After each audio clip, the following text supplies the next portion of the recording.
on the regular season set between the Capitals and the Avalanche. Peter Laviolette's squad in fourth in the Metro at 25 wins and 56 points. Colorado on its side. I hope you guys enjoy this game tonight. We're getting underneath the puck drop between the Washington Capitals and the Colorado Avalanche. Though I can admit to you at this point, maybe nothing this week will be as exciting as the game that we had between the Columbus Blue Jackets and the Calgary Flames. But let's get into it. So officially with the recorder out in front, when you take a look at the starting goaltenders, is Darcy Compher and Alexander Georgiev. Compher going up against his former squad, who he just won the Stanley Cup Finals with last season. John, I'm your play-by-play man. We are watching the NBC Washington feed on ESPN Plus between the Caps and the Avalanche. The interesting part for Washington, although they've lost 4 of their last 6, they're 6-1 against Colorado at Ball Arena on the road games. So we'll see how this one goes. As Trevor Van Riemsdyk will get this one to Dylan Strome. Again, no Nicholas Backstrom tonight as well, alongside the injuries, a non-COVID related illness. So he's listed as day-to-day. Alex Ovechkin did make the start today. He was listed as day-to-day. I didn't think he was going to miss this type of matchup, and thankfully he did not. So Evan Rodriguez canceled off by Dmitry Orlov, and he drops it behind for Lars Eller as the first line still out there until Ovechkin takes change because right near the players' bench. So 25-18-6 are the Caps. 25-17-3 for the Colorado Avalanche. Got 3 games in hand. A lot of teams on the central side of it. Samuel Girard looking for the deflection shot over Compher, and it's stalled with the left pad. Almost turned over, but picked up now as the fourth line's out there. And now Garnet Hathaway will put one right on, and Marcus Johansson had his shot brushed aside by Georgiev. It's Nichushkin racing down the left wing side again. Nichushkin playing in just his 18th game of the season. A lot of Colorado Avalanche are dealing with injuries as they've been through the majority of January and everything else concluded. But at the same time, they get this win. They're going to be back in the wild card spot once again, and they have games in hand, and they've been playing well of late, trying to win their 6th straight. Andrew Cogliano canceled off the puck by Farabee. Cogliano will try to race down the left side red line. Is down, try to get in there as well. Didn't think he was going to be playing today, but hopefully I'll get a chance to get the correction on it if it's wrong. So picked up by the Avalanche as Newhook will try to get this toward the right side red line. Washington just trying to get it out of their own end. It's flipped. Tom Wilson, just in his 4th or 5th game so far, he's just come back in the lineup as well. So some of the Washington usual suspects starting to make their return to the lineup, just like Colorado, although they're still without Captain Gabriel Landeskog. As you hit the 17:30 mark of the first period, just one shot apiece between the Caps and the Avalanche right now. So Van Riemsdyk has it. That's a nice stretch pass for Sheary. Oh, it's off the right side of the bar, but the goal light goes on. So they say it was out. That was a great pass by Van Riemsdyk. Sheary was all over the races near the right dot. I think it might have glanced off the right crossbar, but I'm going to need to look at this secondary replay. So Van Riemsdyk springs Sheary down the left wing, and yes, he rang it off the outside of the pipe. Although the goal light went on, it's not going to count. He just smashed that wrist shot toward the right side of the bar. Just missed the net. So that's not going to count as a shot on goal as it hits the pipe. The faceoff's underway and the traffic brushes aside. Georgiev and a huge hit delivered by TBR on one of the Colorado Avalanche. The pass was dropped off and Lekkonen's trying to get the steal. And now Lars Eller on the third line for Peter Laviolette's squad. Has to rattle it around the kick plate now is Nathan MacKinnon. This pass is dangerous in the middle of the slot and kept in by the defense of Devin Tays. This takes a pinball bounce over the blocker of Darcy Compher. And now another shot. This one goes right in the breadbasket. Compher makes the save. Both these goalies now, after not being very busy in the first 3 minutes, had to survive a couple of scares. So Darcy Compher, 14-12-4. The record doesn't sound all that great, but the numbers are great. 255 goals against, 917 save percentage, and 5 shutouts for Darcy. And on the other side for Georgiev, 18-11-3, 264, 917, which is second highest of his career with 2 shutouts. So Colorado, just like a lot of you know, when winning the Stanley Cup last season and having a great team over the last few years, always getting well over 100 points. they're known to have some great offensive pieces, great defensive pieces. So goaltending, I wouldn't say a secondary concern, but the rest of them can do the job. So if you have somebody that's just capable in the pipes, you can do well. And that's why they moved on from Darcy Kemper to get Gergiev. But that was a good move by Joe Sakic. I think he didn't have to give up a whole lot. And this was the guy, Alexander Gergiev, that wasn't going to get a lot of time in between the pipes because Igor Shesterkin was there. As you take a look at the great Alex Ovechkin, he's numero dos in goals scored in NHL history. He only has to pass Wayne Gretzky as the greatest goal scorer of all time. Yes, I said it. 30 goals, 22 assists, 52 points in 48 games. What else is new for Ovi? Has a legitimate chance to get to 50. Alec, I can get you in on here since it's just you and I. I'll bring this in the broadcast right now if you want to join in or if you just want to listen. So picked up now toward the left wing side, and now here comes the Avalanche across the red line. Couple of stick checks, and now former Red Wing Nick Jensen just casually turns it over to Valeri Nichushkin, but it's a 2-on-1 side, and now it's offside.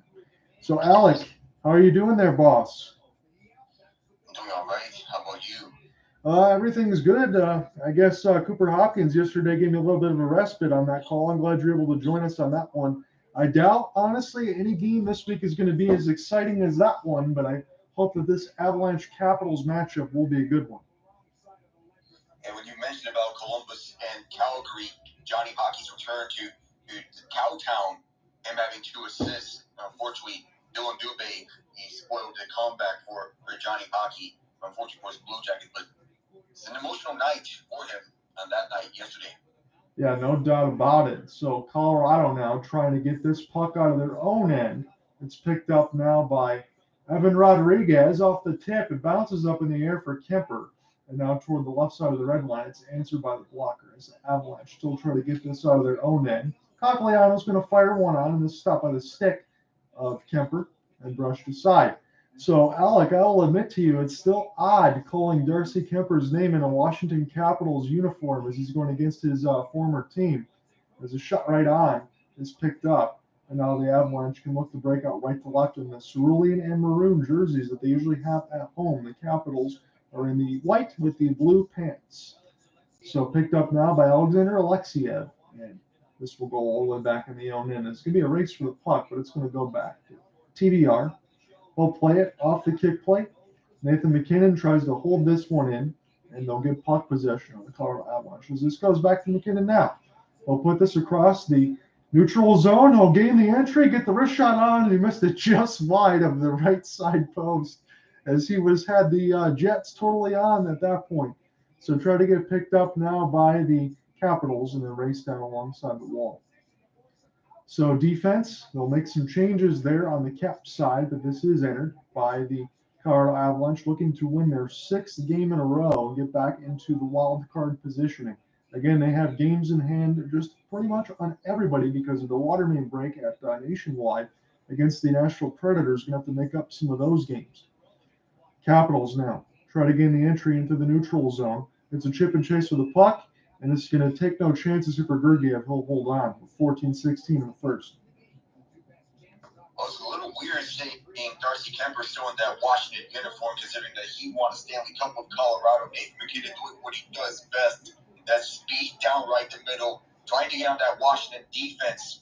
The shot may have went wide, but that speed by Nate the Great is what Connor McGay likes to call him on the Avalanche radio broadcast. That speed's so dangerous and so deadly. Yeah, there's not many players. I mean, we saw Gaudreau yesterday, but when I think of Gaudreau, I think of Nathan MacKinnon and also Connor McDavid.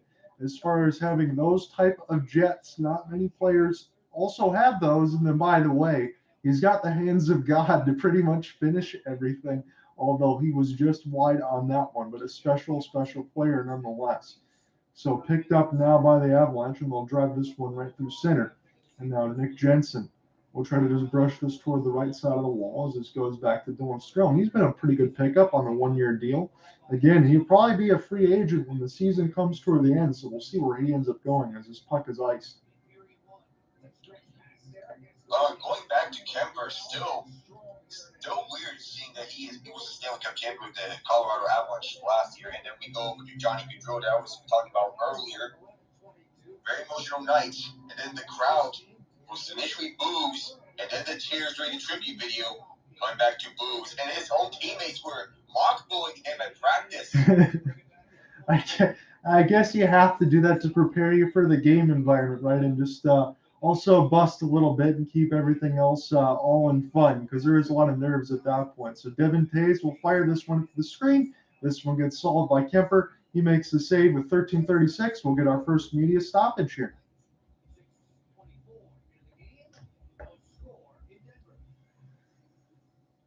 So what are you expecting here, Alec, as far as the standings and everything else? You think the Colorado Avalanche, they're just starting to get healthy, and you think they're probably going to make this playoff push as we're getting closer to February? We're getting closer to February, yeah. When they're getting healthy at the right time, I can see them making that playoff push. Unfortunately, there's going to be at least three teams that are playoff worthy from the Western Conference, or 3 or 4. That's why I said at least 3. Right. They're unfortunately going to miss the playoffs. I know Calgary, Edmonton, Colorado, Nashville, and St. Louis, they're all fighting for playoff position. Colorado, Nashville, and St. Louis just outside the picture. Unfortunately, there's going to be one of these that could end up making the playoffs. It's most likely going to be Colorado making it in based on health at the right time. Right. And the fact that they're getting everyone healthy. Gabe Landeskog still has yet to play this season, and there's no sign if he's going to come back anytime soon. But when he does, that net front presence that he brings is going to be crucial to the Avalanche. Yeah, absolutely. He's one of those guys, if he isn't going to be back anytime soon, you would think maybe, if we're speculating playoffs, that might be what the timetable could be for Gabe Landeskog. You know, it's funny the way that season started this year. They were saying Landeskog might only miss a couple of weeks, and then we're January 24th, 2023 at this point, and the captain has yet to suit up. So this Avalanche team has probably been beat up as just as more than anybody. But again, as you said, they win tonight. They take the Calgary Flames out of the second wildcard spot, and like we talked about a little bit yesterday, I don't believe both teams from Alberta are going to get into the postseason at this point. You know, more likely one to make it at this rate is Edmonton by how they've been playing as of late. They're up and running, and there's basically 4 teams that could contend for the Pacific Division title. Realistically, Vegas is in a bit of a slump, but to be fair, they've been having injury luck going against them since Mark Stone. He's out. Seattle is on the come up. LA, I don't know about them, but Edmonton with their recent play and with Evander Kane coming back and the mix and match that Jay Woodcroft can do with the lineups, that is certainly playing a factor towards Edmonton's favor. And Edmonton could have an argument for the division, in honesty. You know what? I'm not going to disagree with you on the side. And like, so you have Connor McDavid, Leon Draisaitl. Anything's possible at that point.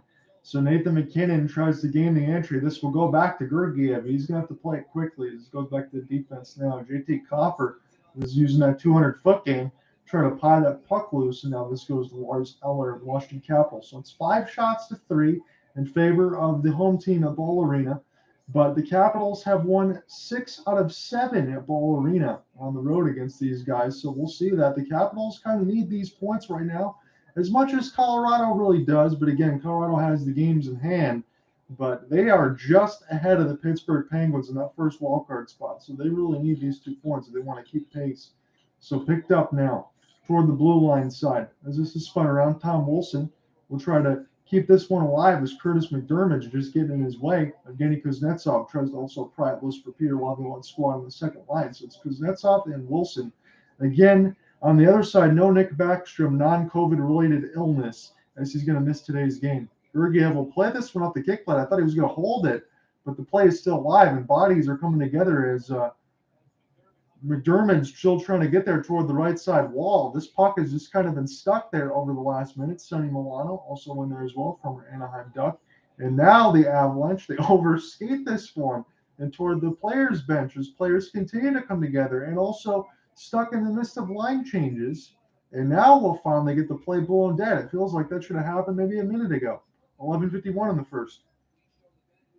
He said it should have happened in a minute ago, considering Washington has been applying all that pressure, right? The attacking and surrounding Alexander Georgiev. They were right behind him, and that Tom Wilson trying to get some whacks at it. and then that slap shot was bouncing up in the air. And fortunately for Georgiev, it went wide.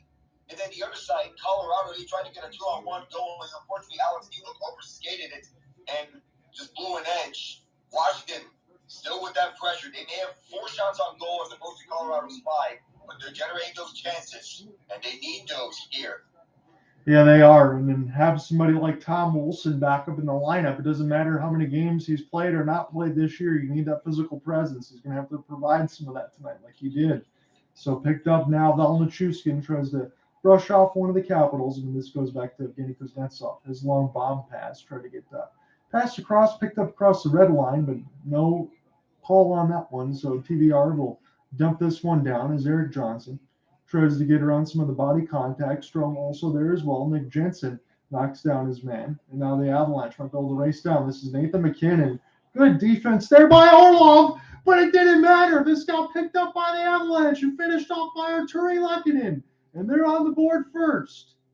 The backbreaker of Game 6 in the Stanley Cup Final. Artturi Lehkonen picks it up, banks it home. And when Nathan MacKinnon got jostled up the puck by Dmitry Orlov, that was a solid back check by Orlov. But it was just an unfortunate break for this Washington defense as MacKinnon got a slight stick tap on it right when he was jostled up. And Dylan Strome was just a tad late right behind Lehkonen to possibly get a stick lift on it as Lehkonen was just an edge ahead. And put it best as the former Avs netminder. Well, this is still weird saying former Avs netminder, given he won a Stanley Cup with them last year. And Colorado on the board. Man, Alec, I'm glad you're here because I did not see on the initial attempt after that was good defense by Dmitry Orlov. Even better effort by Nathan MacKinnon on the second effort to tap that one to Lehkonen for him to finish that off. That's an incredible play, a superstar play at that. 700th career point for Nathan MacKinnon as well in Avalanche franchise history. He's 6th on the team right behind Peter Forsberg. He was ahead of them or Milan Hiduk. Okay, I lost the screen. You're fine. He has Peter Forsberg up next to pass at 755. Wow.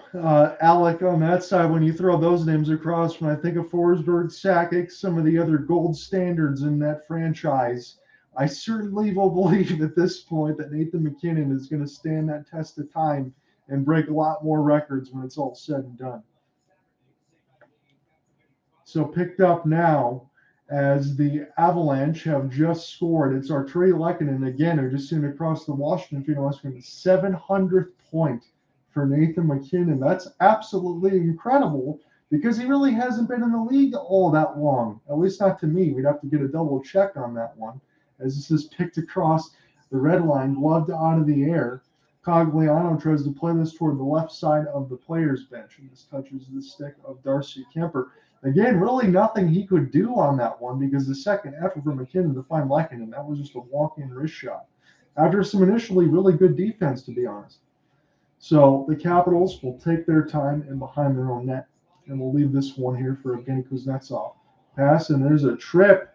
Colorado is going to go right to the box. Sonny Milano got tripped, and the Capitals will be on their first power play of the game. And Alec, as you know, you got to watch out for Ovechkin in between the circles for that one tee.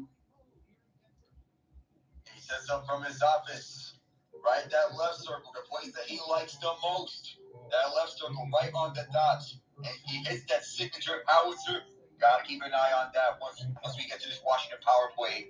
Right up next after this TV timeout. So I just want to take a quick look because I got the computer and everything else in front of me. I just want to click on this for Nathan MacKinnon. He's only 27. That's a 700th point. I mean, that's got to be some – I know I don't have the pacing and everything else in front of me, Alec, but if we're just doing a little bit of projections, I mean, that's elite level stuff at that point. Very. Given that he's 27, there's still time for him to possibly crack the top 3 in points in Avalanche franchise history. Maybe up soon. So when we talked about it, I know I didn't get a chance to cover the Stanley Cup Finals or anything else with you, Alec, but when I was talking with Cooper and we were doing some of that game, I'm thinking, all right, the Avalanche are probably going to be back here at some point. You think at least for MacKinnon, Makar, company, Landeskog, and all that, they probably lift more than one? Well, health is the biggest concern regarding the Colorado there's always that feeling whenever this team is having a. I know last season they've been banged up, but they managed to plow on through. Right. No pun intended, but they plow on through the ice and the snow that's left behind the ice. And no matter how many injuries they got, the one thing that's been bugging me is the fact that they're missing Nazem Kadri since that he's gone in Calgary. Yeah. And I think that presence is really missed. And not to mention Andre Burakovsky's over in Seattle. You have to have the depth guys step up, such as Alex Newhook, Evan Rodriguez. Those guys, I'm looking at them to step up for this Avalanche team in the hopes of repeating. I think you absolutely nailed it, because when I was doing some of the stuff with the All-Star game and that big write-up that I had, Alex Newhook was one of those guys that I expected to do a heck of a lot better as he started on that second line. He's had a really slow start to the year. He needs to get better in that second half. But as you said, that depth, you really can't replace somebody like Nazem Kadri, can you? So we'll see what ends up working out for the Avalanche. The first thing that's on their mind right now is killing off the Washington power play. We know what the Washington power play does. You've seen it for years and years. But the question is, you still haven't been able to stop Alex Ovechkin once he gets to his spots. We'll see if they can set up now. So Evgeny Kuznetsov will try to keep this alive toward the right side of the red line as this goes back to Devin Tays. Devin Tays, as this goes around Kuznetsov, and now picked up as Colorado can kill some time. JT Compher will just head right to the bench after giving a soft clear in the corner as this is picked up by Kuznetsov and played. So Johansson will pick it up now as this will go back. And now go right to Johansson. This will enter the zone toward the right wing side. This will be touched by the goal stick of Gergiev and then played nicely off of the window and all the way down the ice. So Washington, nothing going on in their power play right now. It's down to 50 seconds. They've yet to get a shot. Tom Wilson. They'll leave this back on the D-line side. And you got to believe that the Capitals are missing John Carlson since taking that puck to the face is month to month right now at this point. Who knows when he's going to return. Yeah, very much. So Connor Sheary, yes, because he's one of those guys that can power play quarterback and set some things up. And right now, Washington looks a little bit discombobulated. That's fair to say. So Washington still tries to enter the zone, picked up toward the right side wall. As Colorado will watch this one go to the blue line side. Washington attempts to hold it in as it sits with Dylan Strome. This will go D to D. Strome gets it now toward the right side dot. Still been not able to do anything with Ovechkin on that side. Strome going to let one go to the traffic. That one goes way wide off the right side boards. Here's Strome as this goes back to the D with Orlov. They'll play crisscross with Milano. Now Orlov will hold. 2 seconds left to go on the power play. That's officially over. Strome with a short side slap shot. Might have bounced off the outside of the net. And this penalty is killed. So Curtis McDermott back on the ice. Dmitry Orlov will go back to get it. 7:20 left to go in the first. John, I'm here with you with Alec Nava doing the play-by-play and color respectively. I'm sure we'll have more to talk about during the intermission side of it as this gets picked up. Nice pick out of the air by Colorado and Evan Rodriguez to create a one-time opportunity that was stopped by Darcy Kemper. Anthony Mantha has to go back on the delayed offsides, and it's very shocking to me. Again, I talk about some of the trades that have been made when it was Anthony Mantha on the former Red Wings side. He's on the fourth line nowadays, and that couldn't be what they imagined when they first made that move. So picked up toward the red line side. MacKinnon will watch it go by as he's going to find some entry in toward the neutral zone. Mikko Rantanen is the one forward out there right now. Trying to find this puck is Marcus Johansson will try to get to it. Lars Eller stuck on the left side of the wall. Eller, nice bullet pass into the neutral zone. As this touches the stick of Farabee and now Mantha. Mantha toward the right side wall as this goes back to Evan Rodriguez. The 200-foot game is in full effect. It's going to go all the way back. This is dumped off of one of the Washington players, so this is not ice, and TVR has to get to it now with Alex Newhook. Try to get picked up alongside the wall. Sonny Milano comes together to brush the puck away, and this is picked up now by the Caps. Pass goes off the wall from Tom Wilson's speed to Sonny Milano. Milano going to try to stay with it now with Evgeny Kuznetsov as this goes back D to D. Van Riemsdyk will send this alongside the right boards. Milano now to Kuznetsov. Off the backhand. What a one-time slap shot in front, and I think that might have just missed the net. That was Garnet Hathaway, and now picked up by the Colorado Avalanche as this takes a bad bounce. This could have stayed in the zone for Washington, but no matter. This is to go all the way back. 5:30 left to go in this first. The shots are now even at 6 But an Artturi Lehkonen goal has given the Avalanche first blood at Bowl Arena. Picked across the red line now and race down as this touches the stick of Georgiev. Evan Rodriguez toward the right side wall. Strome. And now this is still in the neutral zone side. This gets flipped out of the air, picked up by the Avalanche now. Ben Myers. That might have went off the left side of the top bar with a wrist shot. That was a heck of a snipe considering there was no space. And now Nicholas Aubé-Kubel will get the entry through the neutral zone. It's 1-on-4. He's going to dump this in. He's just going to get sandblasted with a couple of checks. And Mikko Rantanen will lead this across. We'll get it back off the touch pass, trying to find Lehkonen. And this will go back to Jensen. Jensen will backhand this one around the kick plate. And here come the Capitals, left to right. Alexiev gets a friendly bounce back to him, and somehow it's located by Georgiev. I thought for a moment that puck went in. Me too. I had to take a beat. That puck went in, but that was just so fast to see. They liked him go on, but man, that puck was moving fast on that shot. There was another opportunity by Washington. That one-timer by Alexiev that was mentioned earlier. Boy, what a blast that was. And then, unfortunately, went on wide to the net. Then I thought earlier that the net was taken off its moorings by a bit, but no, it just went back down towards the moorings on that last shot right as the power play expired. And Ben Myers almost had that opportunity on Darcy Compher to make this 2-0. It was tight ankle, so it was just a minimal chance that would happen. Yeah, that's a ridiculous attempt there for Ben Myers, and he almost made it count. And as you said, between Alexei Protas, the last one that took it, and there was a couple one-timers there that were awfully close. It doesn't matter who's in the net right now between Georgiev and Compher. Those would have been difficult opportunities to answer.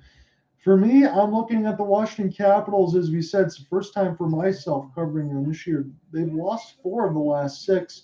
They got their lunch fed to them in Vegas, and now you got to come back and play the Colorado Avalanche to end the 3-game road stand. So that's not exactly the easiest thing to do. But as you know well, Alec, on that side, Pittsburgh Penguins are right there in the second wildcard spot. Washington is in the first at this point. Washington needs these points because there's teams in the Eastern Conference, especially in that Metro, that can take their spot any day from now. You mentioned the Penguins.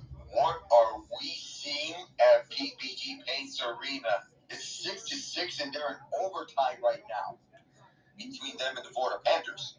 Oh, man, if we had time when this was in intermission, I'd be flipping over right now just so we could see what the heck that one is. So we'll have to keep you updated on that. 6-6. Who is in goal? We're going to have to talk about some of that during the first intermission because I need to know. So this is picked up now by the Washington Capitals on the offensive zone faceoff one, and TVR just flubbed on the one-time attempt. This is going to be an opportunity for Mikko Rantanen. I'm sorry, I missed it, Alec. What'd you say? So you said about those guys in there for Florida and Pittsburgh. Is Alex Lyon for Florida, Casey Smith for Pittsburgh. Oh, man, Casey DeSmith giving up a 6 spot? Yeah, both he and Lyon, but Smith's giving up a 6 spot. What is this? Because I'm thinking the same thing. I'm thinking the same thing because Casey DeSmith is actually a pretty good goaltender. I really believe that. So we'll have to see what type of chances they actually gave up, whether or not all of those could be saved. But 12 goals in between, that's saying a whole hell of a lot. So picked up now at the defensive zone faceoff win, and this was iced. So it's still 1-0 for the Avalanche, 7-7 with 4:15 left in the first. When we do get the first intermission, we do have a lot of games that are being played right now, so we'll give you those updates. And 2 of those are currently in overtime, and there may be another that could go to overtime. Yeah, so we will, if we have an opportunity once this is done, I will flip during the game broadcast because it'll leave us enough time about the 15-minute intermission so we can give you guys an update on the YouTube side and the Twitter Spaces side. Thankful for Alec Nava joining me here today as get a chance to look at the Caps and the Avalanche. Again, if you ever want to do some of the play-by-play call, you can take it from me too if you want to mix and match this as it's 4 minutes left to go in the first. Picked up now by the Avalanche toward the right side boards. And now TBR will lose it. Nathan MacKinnon, got to watch out for him. What a pass in between the legs. Will set up Myers and Taves. And that one was solved by Compher in amongst the trees. There was a lot of redwoods in his office there, but that was a great pass by Nathan MacKinnon. I almost thought Erik Johnson was the one that made that between the legs pass to MacKinnon, showing how those special talents. And then Johnson behind the back pass. They don't have Cale Makar on the night, but that seems to be no promise. Devon Taves gets a shot off. He's the second best defender on this Colorado Avalanche team, and he's been showing why that shot, that eagle eye that he has. Compher a step ahead. I absolutely agree with you on that side. And we also can't forget about Bowen Byram. So no Cale Makar, no Byram. And Colorado has an embarrassment of riches on the defensive side. And yes, they're all very young and talented. Cross pass, trying to get to Alex Ovechkin. He's been bottled up a little bit in this first period. But again, that should not be a surprise. He's always on the scouting report. So Kuznetsov, that's Nicholas Obey-Kubel, he'll make that pass across. And now Jensen has time to walk in and fire off the wrist shot. Now played off the backhand by Obey-Kubel. Where is the puck? This is in between the right pad of Georgiev as he holds on. Now 9-8 in favor of the Avalanche, still up 1-0 on an Artturi Lehkonen goal with 3:23 in the first. And MacKinnon, he's the league in shots on goal in the month of January, just far as 6.3.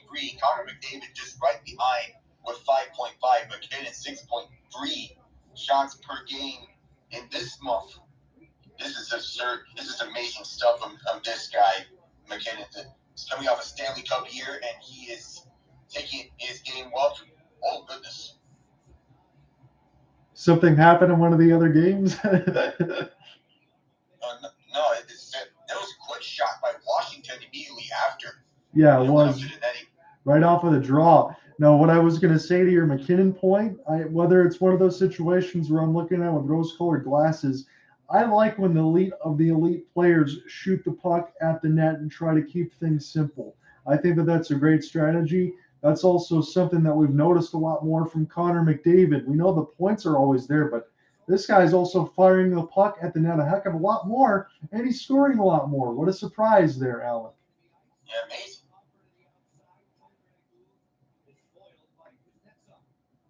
So picked up now by Dmitry Orlov off the drop pass. 2:55 left to go in the first. As gain the entry is Kuznetsov, but he fires that one way wide at the left side wall. Washington will keep this in. Kuznetsov will play this off the stick hand. And Colorado tries to get this on. There's a cross check on the other side as one of the Caps and one of the Avalanche go down. Now Newhook. Yes, they did. That definitely looked like some type of boarding or a cross check from behind. As Kuznetsov couldn't find the puck, Newhook let one go with a slap shot, and this is still kept in by Colorado, trying to keep that offensive pressure going and try to adding on this 1-0 lead. Nothing more of a backbreaker than a goal at the end of the period. That's what the Red Wings gave up against the Sharks with 6 seconds left before we flipped to our game. So picked up now. This will be Compher. He's going to hold, and he'll drop this one back. So this will be now to MacKinnon, as that was Andreas Englund to MacKinnon, and picked up now by Farabee. And there's got to be a penalty hand in the air there. It looked like a diving poke check, and that will put Washington back on the power play with $1.56 in the first frame. Gonna be on Jacob McDonald. Didn't like that one there, Alec. I didn't really see the need to do it. He was trying to go for the puck, but he was a little too far behind Martin Fehervary, and when he was trying to play the poke swipe right at it, he instead clipped the skates of Fehervary. So this was a slap shot that we saw previously off the replay. It was Logan O'Connor and Kuznetsov, and Tom Wilson, he got away with a hit there. That's what Alex said before there, and I couldn't agree with him more. He took a run at Logan O'Connor, and the penalty hand didn't go up in the air. So that was good for Washington, but I definitely think they got away with one. So it's a defensive zone draw win off the kill by the Avalanche. They're going to try to go 2 for 2 on this kill. Washington was 0 for 1 on the power play, and it wasn't very good. Let's just be honest, 0 for 1 with no shots. They didn't really get any zone entries. See if this can be different. So this is a nice pickup by Evgeny Kuznetsov. He's able to just cautiously get all the way in the zone as Gustafsson will get this one back to Kuznetsov. Kuz will take his time, get it back from Johansson. Now Johansson, crisscross pass for Wilson with the wrister. In tight save by Georgiev, slashing away at it, but the goaltender has it. I think we might have some pushing and shoving and some words as Johansson comes together with a couple of the Avalanche. And Tom Wilson had the initial shots, and then Marcus Johansson was right in front of the doorstep, right at the crease, trying to poke that one in. Several whacks at it. Alexander Georgiev really under siege here as he was feeling the pressure from these Capitals players with his first shots on goal on this power play. Man, that first one, it was abysmal. I mean, John Carlson, he's not in the lineup as he's still dealing with that upper body injury that he took when he was bleeding profusely from the head after taking that block from former Capital Brendan Dillon. So he'll be out until at least the playoffs if that's what it looked like. Kuznetsov will hold. The Zelensky's one ahead. It's Wilson. Georgiev down, holding on to the red line. I think the puck is underneath him. We do not have a goal signal. I don't think we're going to get one. Yeah, that's what I was pointing out. And I apologize if I was a little bit ahead of you. That's You're what I fine. saw on my screen when I was going, Alex Ovechkin was right there, and Georgiev was sliding across to stop that. I don't understand how that did not go in. It was right underneath him. So from the pass I get across, it's Wilson right to Ovi, and Ovi just lost it in between his skates. He had Evan Rodriguez in front of his face, but that's normally a puck, Alec, that we see Ovechkin get a handle of. So Kuznetsov lost the draw as Washington's power play looks a heck of a lot better now. They got about 4 shots on this second one. So picked up by O'Connor. As this is stuck toward the right side boards, it's O'Connor and Johnson trying to pry it loose. They're just trying to kill time right now on the defensive end as the Washington power play their second one. This one goes all the way down the ice. This will touch the goal stick of Darcy Compher. He's going to play near the left side of the red line. 30 seconds left to go in this first frame. The Capitals are down 1-0, courtesy of an Artturi Lehkonen goal. Sonny Milano lost the handle, trying to get it around Nichushkin, and this is picked up by the Caps.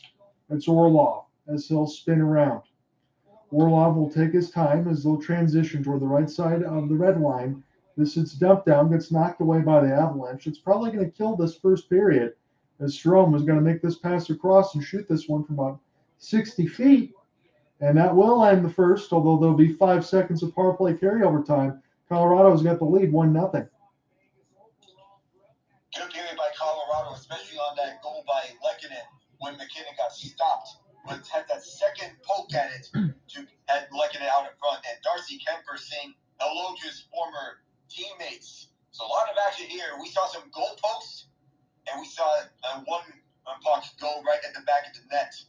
So 1-0 Avalanche here in this first intermission as we take a look at some scores. Yes! And can you write this any better than Chris Letang scoring the OT winner in his return?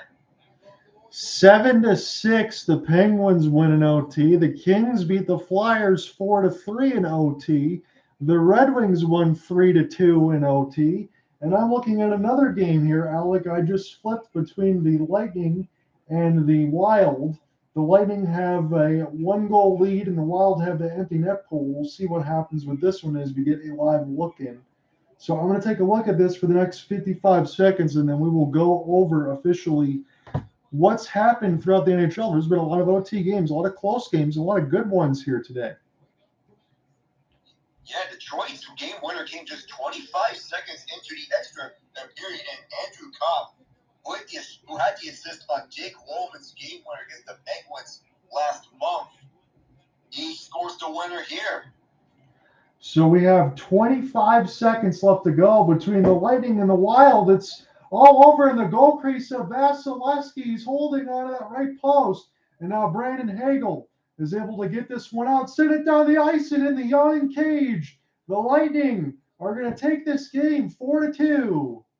Kucherov gets the empty netter. That was a live look-in for the Lightning and the Wild. It's nice to be able to do that when we have so many other games going on. So let's now take a look at our scoreboard. If there's any games in particular you want to go into, Alec, I think the first one we should start with is the Penguins. What a game that was. And if you want offense, this game is for you. Evgeny Malgin with to give the Penguins the lead right with near 5.5 minutes to go, and then Carter Verhaeghe sending it to overtime in the waiting minutes all alone in a game which I thought it should have never gone to overtime, considering the last goal that happened in the first period. And if you're a goaltender, tend the goal. Oh, if you're a goaltender, tend the goal. Did we have another one of those situations, Alec? My goodness. They don't learn their lesson, do they? They just hold up a second. You're good. So when I'm looking at this, in the first period, it was 3-3 after one. Sam Reinhart, Matthew Tkachuk, Carter Verhaeghe. Goal scorers for Pittsburgh were Ricard Raquel, Danton Heinen, and Chris Letang. It was Aaron Ekblad and Sidney Crosby that tied it 4-4 after two, and then 6-6 after three. So these teams just kept exchanging goals.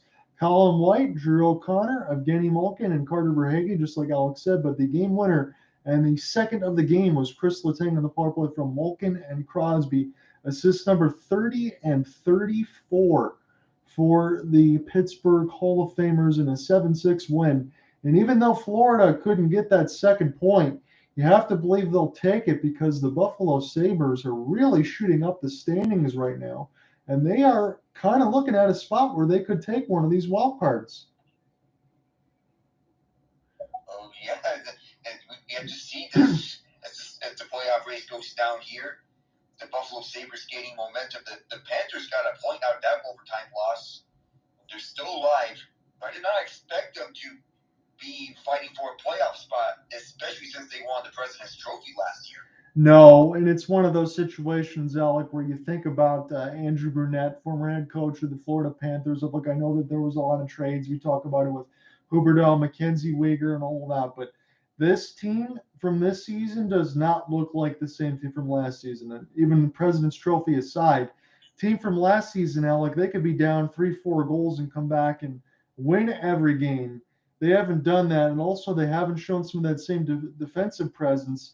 And we'll have to look and see. I want to take a look. You said Alex Lyon, but when you think about the other goalies for Florida, you have Spencer Knight, and then you also have Sergei Bobrovsky, and Bobrovsky hasn't been giving that same type of level of consistency that you would expect from him. So Florida is going to have to be very judicious down the stretch here to go ahead and try to get some of these wins because it can be very difficult if they don't. Yeah, they have to be very cautious, especially with Bobrovsky and Spencer Knight, in dealing with these humps of absences. Knight was previously loaned to the AHL for a conditioning stint as he was on the IR previously.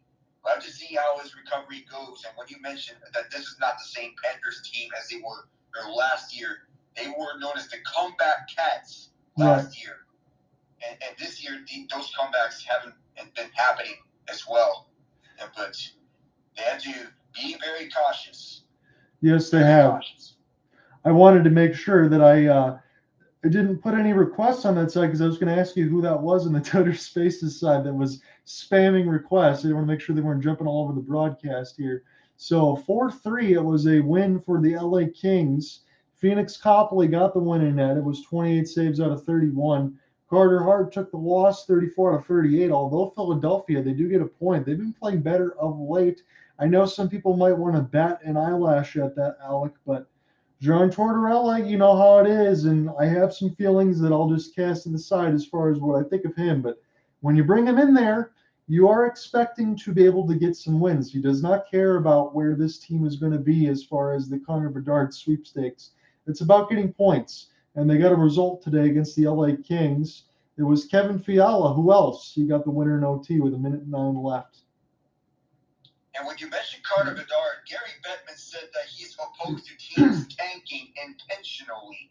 And I feel that is the right thing for him to say because these teams are supposed to be competitive. And the Flyers, they're going to be competitive with Torts as their head coach.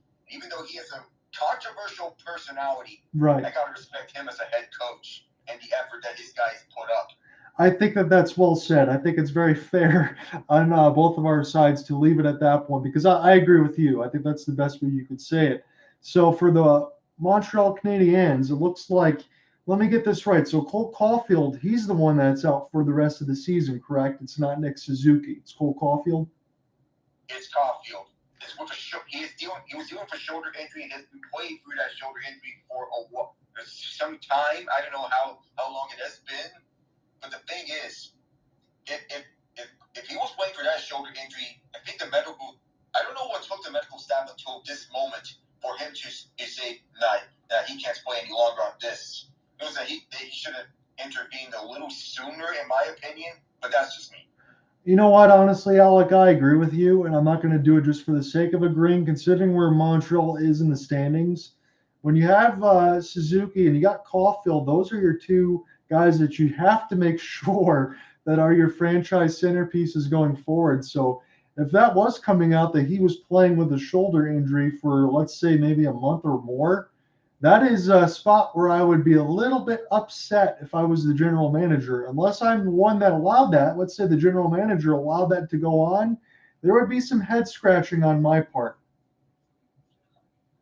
Very much so. And I wonder, he's going to be an RFA by the end of this season. So I wonder how this is going to affect the contract negotiations between Caulfield and the GM, Kent Hughes. I know Matthew Boldy recently got a contract extension of 7 years at $7 million a year. So I think Caulfield could look towards that as a base for what could be the contract extensions.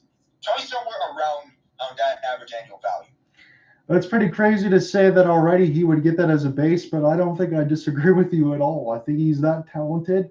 And again, when we know where this salary cap will probably be headed over the next 3 or 4 years here, Alec, in the sense of you got to get the numbers and you got to get the players locked down before they get that offensive explosion and they're worth more. So I think it makes sense to jump out ahead of it and get into a long deal that makes sense within that cap. So we have Boston and Montreal. So both Montreal goals were scored by Kirby Dach. He got his 10th of the season. And Boston just continues to roll. They had a goal from Taylor Hall, Krejci, Bergeron, and David Pastrnak. How about that? All of the same usual suspects. Jeremy Swayman, a little bit easy of a night tonight. 20 out of 22 in the saves. As he got the win, Sam Montembeault takes the loss. 25 out of 28 with an 893 save percentage. As Montreal, they tried pretty hard this year throughout most of it, but Martin St. Louis, I think, given everything else that was there just wasn't enough weapons for them to do anything this year. And I'm going to take a live look at this score right now between the Sabres and the St. Louis Blues. Am I going to see Tage Thompson? Yes, I am.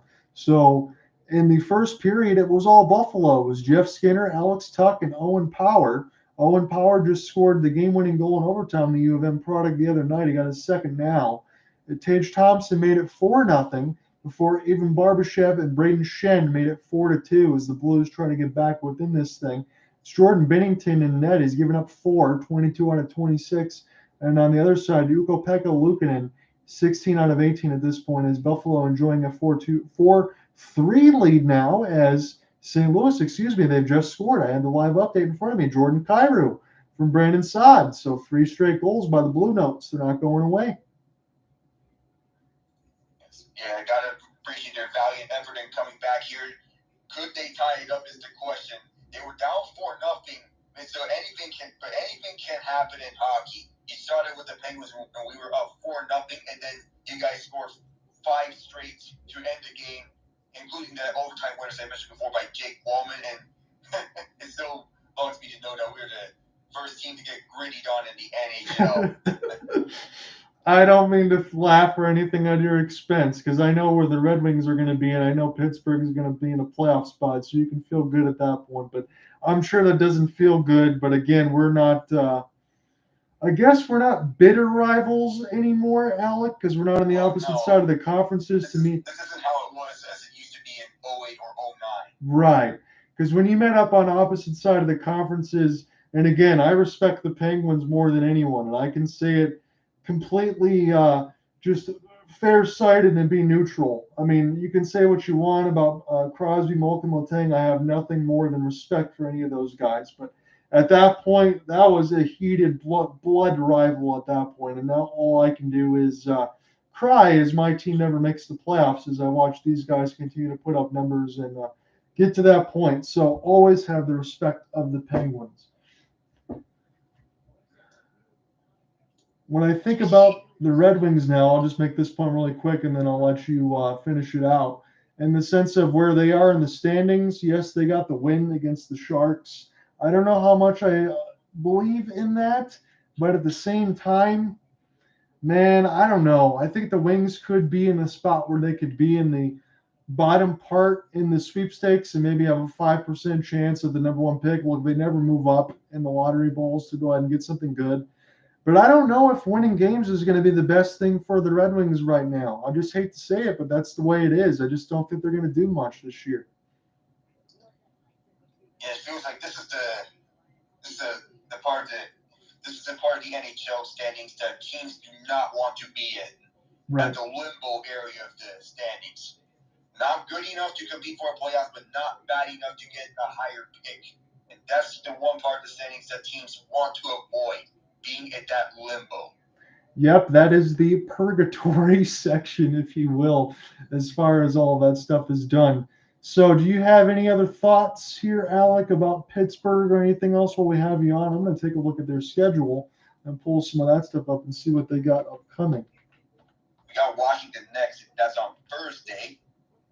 Are you going to be doing any games this week? Yeah, you mind if I join you for the Boston-Tampa game on Thursday as well?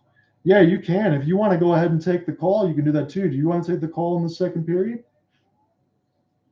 I'm in my room right now, and there's someone next door who's trying to sleep, so I can't. Okay. Oh, no problem.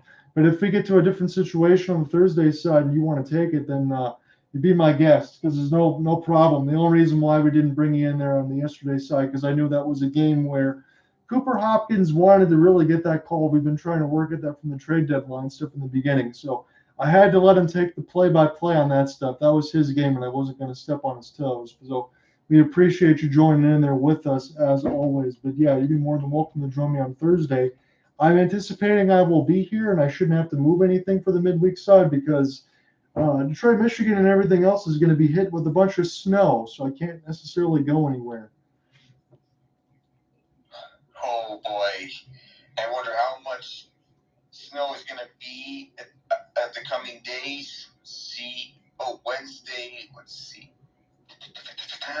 Oh, boy. I don't know just yet. So Washington, San Jose, Colorado is what's upcoming for Pittsburgh. So yeah, difficult part of the schedule within the next few games, and that should be a lot of fun between Pittsburgh and Washington. And even if I'm not covering that game, I will make sure that I actually go ahead and keep my eyes on it because anytime you get a chance to watch Crosby and Ovechkin, that's been day one appointment television ever since they've stepped in the league. Oh yeah, this is a rivalry that is one that's been a treat to watch over the years. Crosby and Ovechkin meeting 4 times in the playoffs. And the winner of that series, funnily enough, every time has went on to win the Stanley Cup between the Penguins and Capitals whenever Crosby and Ovechkin see each other in the playoffs. It should be an exciting one. That is inside information, ladies and gentlemen, that you can only get from Alec Nava because I wouldn't have been able to pull that one out of my hat. So kudos to you, sir. I'm going to see how much time we have left in our intermission. So it's a minute 32 because I was going to say I probably could flip over to the Golden Knights and the Devils. That's another one of those, Alec, we're going to have to keep our eyes on because yet another OT game upcoming. So this has been a hell. Dougie Hamilton, he scored the OT winner against us a few days ago. He's got the game tying goal with 70 seconds left.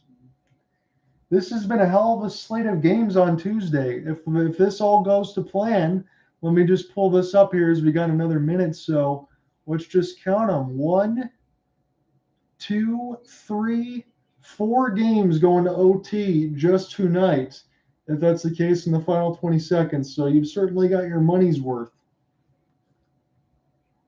It's amazing how 4 games would go to overtime on the same day. And I'm going to keep an eye out for that Jets Predators one to see if we could possibly have a 5th one. Yeah, this one could actually provide that too. So I think there's still another game left to go on the schedule, a little 10 o'clock game after that too, if I'm checking correctly. We're just going to be getting the video feedback here for Washington and Colorado. But let me pull this back up here because I just canceled the window. My apologies. So any other games that are left? So you have Jets and Preds, you have Sabres and Blues, and the Ducks and Coyotes. That was the one I was thinking. That's the late one. That's just at the first side. So, yes, we're going to OT between the Golden Knights and the Devils. So we'll let you know who scores that game winner when we get our update on the side of it. Right now, in our game, Alec, the only long goal was Artturi Lehkonen. It's a 1-0 lead for the Avalanche as we get set to start the second period. And a last shot by Dylan Strome as the first power play expires. Sharp angle shot. It's a minimal chance of going in, but it's a goal scorer's goal, as they say, in that last shot. Yes, it was, and that was a great play. What am I watching here on this replay? I'm seeing some fights on the Washington side for Dale Hunter, the Capital Center, from 87 to 99. He was throwing some heavy hands. So he was saying in between Quebec and Colorado franchise. Oh, okay, I get it now. They were showing some former highlights of the former Avalanche and now Caps player from 87 to 99. Those were some good fists. Now we have Jacob McDonald spending just 5 seconds in the box before he gets back out there on the ice. Just 5 seconds of power play time for Washington, and that's about it.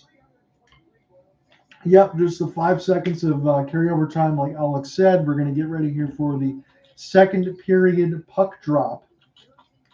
Alex Ovechkin is out there right now, so the first line for Strome, Nicholas Bell, and Ovechkin. So that's a little bit of an interesting mix. But now we're going to get back to full strength here, and the second period is underway. So Erik Gustafsson will leave this one across. We'll get it back from the defensive side. Pass this one all the way down as this is picked up across the red line. And now MacKinnon will send it down as Compher will do nothing but watch toward the right side boards, and this will go back to Gustafsson. But MacKinnon gets it back, picked up by Nicholas Bell, but it's still busy near the right side dock. Alex Ovechkin will hold. Leave this here for Gustafsson one more time. He's going to wait toward the right side. As it's still D to D with TVR. Got the puck now. Canceled off by Mikko Rantanen. And now picked up Devin Taves. Taves will leave this off the backhand to Johansson. Send it all the way down for Jared Bednar's squad. It's a race for the puck. And Dmitry Orlov able to get to it, but Rantanen stays on his feet. Gets back up quickly. Gets it back D to D. And now Dryden Hunt turns it over. Lars Eller with a stretch pass for Johansson. Pick it up near the left side of the red line. Colorado will try to go left to right in the second period from the Maroon and Cerulean as they got this now. JT Compher sends it out in front, and Darcy Kuemper had to be attentive. He brushed it away with the goal stick across the blue paint. Lindgren, he's the backup goaltender right now that they're mentioning on the Washington side should they need it, but Darcy Kemper's been playing well as this is played near the right side wall. Compher will pick it up. This goes back D to D. Hunt going to let it go off the 1T. That was a wobbler, but it went right in the stomach of Compher as he makes the save. 18:22 left in the second. Oh, Mikko Rantanen went crashing and banging right to the boards. He had both legs wide out. That could have been dangerous right there as he was trying to go after Dmitry Orlov on that loose puck. But Rantanen, fortunately, he's okay. Man, that could have been ugly. Yeah, it could have been. You got to make sure that he's the one that stays healthy because he's one of the all-star representatives there, Alec, alongside Nathan MacKinnon.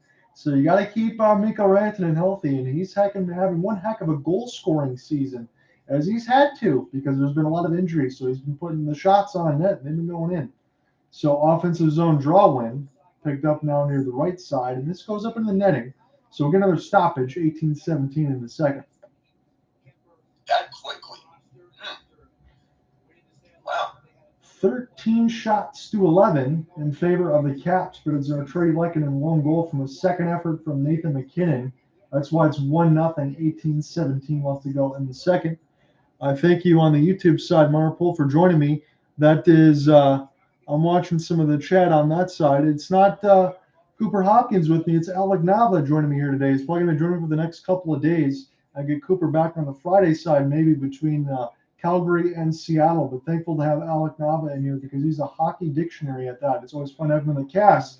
This one gets tipped in front, and it goes in. This might be Curtis McDermott. It is 2-0 now for the Avalanche. The pressure down low by the Avalanche as Logan O'Connor saying this back right off the scrum. We'll see if this is tipped. It may have been Andrew Cogliano who got his body right in the front. Yeah, this puck changed direction. This may be Cogliano's goal. It was McDermott taking the initial shot. Tom Wilson tried to go down and block this, but it was just a tad to McDermott's left, right in his vision. But it all began with that scrum right behind the net. And Cogliano, he's getting taken to the tunnel. Boy, hopefully he'll be okay. He's had to battle through some of those injuries and stuff as well. And as you said, that's a great eagle eye by you, Alec Nava, in the sense of, yeah, that bounced off Cogliano. And again, what I've liked is there's been a lot of traffic in front for Colorado to score these goals, and they've done a great job, and at least to get a lot of opportunities. Slap shot, that one goes off the end boards, and Darcy Kemper mercifully has to leapfrog over and try to get a glove on that as Protas and everyone comes together. Myers, O'Connor having a meeting behind the office. I thought that went off one of the posts and then right into the backboards, but I just can't see really well when it comes to this puck going really fast. Cogliano's going to get checked on real quick when it comes to his injury diagnosis. They'll hope to have him back out on the ice in this game. Hopefully it's nothing too serious. Yeah, like you said, we're already dealing with a lot of injuries for Colorado. You don't really want to be down another forward, especially in this game. Like, I understand what the score line is, but Colorado just needs bodies if they want to be able to continue this type of run. So Connor Sheary, he gets canceled off the puck now as the fourth line, partly out there with Anthony Mantha. This will go back D to D. Picked up now by Washington as the pass gets dropped by Orlov into the traffic. It goes off the right side of the wall. Mantha can't get to it as Devontae's will blow a tire, and this will get picked up now off the backhand. MacKinnon will send it down, and Sonny Milano gets a chance to pick it up with Connor Sheary. This will go all the way back in the other end, as this will go back for Girard, now to Nathan MacKinnon. McKinnon's going to send it down. This will go to Nick Jensen and now Dmitry Orlov as they'll play crisscross. 16:40 left to go in this second stanza. It's now a 2-0 goal. Andrew Cogliano, the latest to score it off of a primary assist from McDermott. It got deflected by Cogliano, as Alec had mentioned. Then he went into the tunnel. So we'll keep an eye to see if he's going to be back on the ice as this gets picked up now by Washington. Nice pinball off the kick play as they gain the entry off the right side red line. Ovechkin's going to get that dump in. Picked up now as he gets a shove of one of the Avalanche who just falls down like a sack of potatoes. But here comes the Avalanche now. The 3-on-3, Nichushkin tries to gain the entry, but good defense there by Dylan Strome. They cancel it out. It's a 2-on-1. Nicholas Aubé-Kubel. Here's a chance with Strome. Strome elects to shoot, and that got brushed aside by Gergiev. Hasn't had a lot to do back in behind the net as it's getting a little physical again with Nicholas Aubé-Kubel. Here's Strome. Strome now for Aubé-Kubel as this gets centered in through the blue paint, but it's not picked up by Washington. It was shot in from the screen. This goes back out wide. Pass now to Gustafsson. That one got fired into the traffic, and Ovechkin might have taken that one off of a leg. So we'll see if Ovi is okay here. As this goes back, he is skating gingerly into the players' bench, and he is somebody, Alec, that always plays through injuries. He just missed the other day. It was his first game missed of the season, as he was a little bit day-to-day, but he wasn't going to miss this game, as I would expect. So picked up now toward the right side red line. Washington still with it. Shot for Farabee! It's in! Through the traffic, it beats Gergiev 5-hole. And Washington gets on the board. It's 2-1. We'll see if Sheary gets a tap on this. It may have gotten off of him. But let's say Protas gets this from the far boards, tries to go across it, and it goes to nowhere at first, but Anthony Mantha picks this up. He finds Martin Fehervary at the left point, standing there. He beats out Lehkonen on this puck, and it goes to Fehervary, and I think Sheary was in front of the net for that deflection. I think he got a stick on it, and now it's 2-1. Washington having that advantage in shots on goal, I think this will be Sheary's goal. So Connor Sheary, that is indeed what they list right now. 12 goals, 17 assists, 29 points this season. I'm going to pull up my official box in front of me on the ESPN side, and we will continue this game here as it's 15 minutes left to go in the second. These are some good, hard-working goals, Alec, in between both of these teams right now, and that's what you like to see. So Cogliano and Sheary, your goal scorers in this second frame. It's a 2-1 lead for the Avalanche now. So picked up now by O'Connor. Colorado trying to get this in the offensive end. They just need to find some space, but it's just a battle for the puck right now. McDermott into the traffic actually went off of one of the players who fell down. This got batted out of the air with a glove by Irwin and picked up now by the Caps, but only momentarily. As Darcy Kemper will watch this one go back to Farabee. Farabee will leave it now for Irwin on the third line defensive side for Peter Laviolette's squad. Avalanche will gain the entry toward the left wing, across the wall. Evan Rodriguez, nice little spin, but good active poke check there by Farabee. Knocked it away. As the Connor Sheary and the Capitals try to go ahead and gain an entry here. This goes back now to the Avalanche. It's left to right for them in the second period. Devin Taves will just dump this into the left corner toward the left side of the red line. It's a battle for the puck right now. Protas trying to get to it, but now it's Nathan MacKinnon. Nice little quick pass, turnaround shot from Lehkonen. Solved by Compher. You know how hard those turnaround shots can get off, how hard they are to shoot it. At that time, and the Avalanche they get that shot off, Darcy Kemper, even though he saw it, I just had to appreciate how these guys can get a turnaround shot off. I was going to agree with you on that side because when we saw the game the other day between Calgary and Columbus, it seemed like there was about 5 of those. And I couldn't really remember how many times I'd seen that many in the game because, yes, you got to be able to turn, locate, fire, and also have the space. And that's just not something that you normally have. And when you do have that in that situation, that can lead to a lot of goals because usually when you get those turnarounds, you usually get them off the turnovers in the slot. But it was a good save by Compher. So as far as the team stats, let me give those to you right now as we're in a little bit of a commercial break.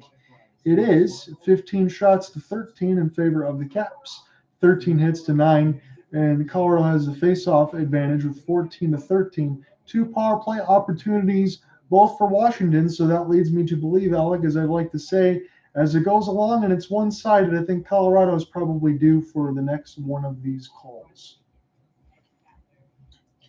Yep. 13:48 left to go in our second as we're in a commercial break. So some standouts here for me through this first and second period. I think, honestly, I'm just going to leave it in the forefront. I like the traffic and net from both the Capitals and the Avalanche. I like the effort from the fourth line sides. I think both of these teams are playing the type of game that they need to. They're trying to bother the goaltenders in between Gurdjieff and Compher, make life difficult, try to get screens out in front. That is the way that you win games. And looking at this on the Washington side, game notes, most man games lost. Blue Jackets 315, Capitals 289, and the Avalanche 264, courtesy of NBC Sports in Washington. That is very difficult as far as if you're trying to make runs, but at the same time, both of these teams are going to be in a playoff spot at this point. So that says a lot about the depth and the pieces that they have. So back underneath the action now, it's Orlov to Kuznetsov. We'll flip this one in near the right side red line. It gets loose, but Gino couldn't get there. And this will go back now to JT Compher. Compher leaves it here for MacKinnon with the half spin. You take a blind back pass to Samuel Girard.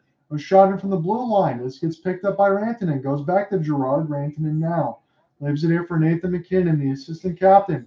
He tries to walk right in. He gets it back a third time. Still holds on to it. Plays it off the wall. A shot for Compher goes wide in close to the blue paint. How is that even possible? It stays in now toward the right side red line, and Colorado will keep puck possession here. They come again. As this gets picked off the drop pass, it's Myers to Hunt, and somebody is down and hurting on a block for Washington as the play is still live. Compher makes the save. That was Tom Wilson, who is hobbling. That is not good. Man, you pointed out that shot by JT Compher right in tight. I don't know how that's even possible to airmail a shot right in close. I don't know how that's even possible. That's what I was saying, Alec, during the live play-by-play. Hopefully they show this. They're showing the block on my side, and ow, that's right on the back of the left leg of Tom Wilson. So hopefully he is okay. He took a shot up close and personal. Face-off tie-up as this gets wrapped around. Washington trying to get this back into the neutral zone. This gets collected by Dryden Hunt. He's going to leave this here for the Avalanche. Again, it's a 2-1 lead for Colorado. Fans at Ball Arena are happy. But again, I don't think they're standing on their hands. This has been a good action on both sides, but a little bit of nervous energy. This has been a good game that's gone back and forth. So picked up now by the Avalanche. As this is Mantha actually trying to get in there off the forecheck. Didn't see that a lot on the Red Wings side. But again, I'm just a bitter fan as this gets picked alongside. Mantha will get this back D-to-D into the screen, and that goes wide to the left side of the red line. Picked up, Mantha will fire. This gets blocked by a host of Colorado Avalanche, but Washington will intercept across the red line, safely dumping and get their change. Again, the next telecast, as Alex said, will be Thursday for the Washington Capitals as they take on the Pittsburgh Penguins on NBC Sports. We're going to have Boston and Tampa on that side about 7 Eastern. If Alec will be able to join me for that one, I should be on the call for it. So picked up now for Farabee, and this goes across for Irwin. Irwin will send this in deep off the backhand, and this gets dumped down. And Colorado's stuck in their own end right now, just trying to get this out. I haven't been able to go left to right too much.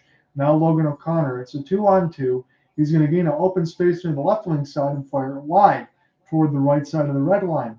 Cogliano, he is back out there right now. He's on the right side of the wall. He's trying to get this puck loose away from Farabee and Irwin. There's just a battle for the puck right now. It's won through a couple of stick blades. And Matt Johnson tries to keep it alive. And he'll just go ahead and send this one in as Colorado can change some of their forwards for Jared Bednar's squad. Getting close to the halfway marker of the second period. John Under with you on play-by-play, joined by Alec Nava on color respectively. This is a good contest right now between these two teams. And again, it's an opportunity for me to cover a couple teams I haven't done so much this year right now. Washington the first time, Colorado I think the third time this year. So Irwin tries to get to it. He has to get through a couple of body contact, keeps it alive, and he'll just put a pass that was wanting toward the right side boards, collected there by Nathan MacKinnon. A little bit of a saucer. Washington might actually be able to get to this in the offensive end, try to drop one across and a one-timer for Eller. He was all alone, and he missed the net way wide near the right dot. Eller will get this one back. Kuznetsov tries to play this in between his skates as Nathan MacKinnon will come all the way back. You got to watch out for Evgeny Kuznetsov. He's still dangerous even at the advanced age, as this is picked up now by the Avalanche. Johnson will try to get to it, but it's Lars Eller. He'll just pinball one away from Gergiev near the left side pad. This goes through the blue paint, but it's collected by Colorado. Flip down the ice. Will this be an icing? Yes, it is. Orlov will get the hybrid one. 9:39 left to go in this middle frame.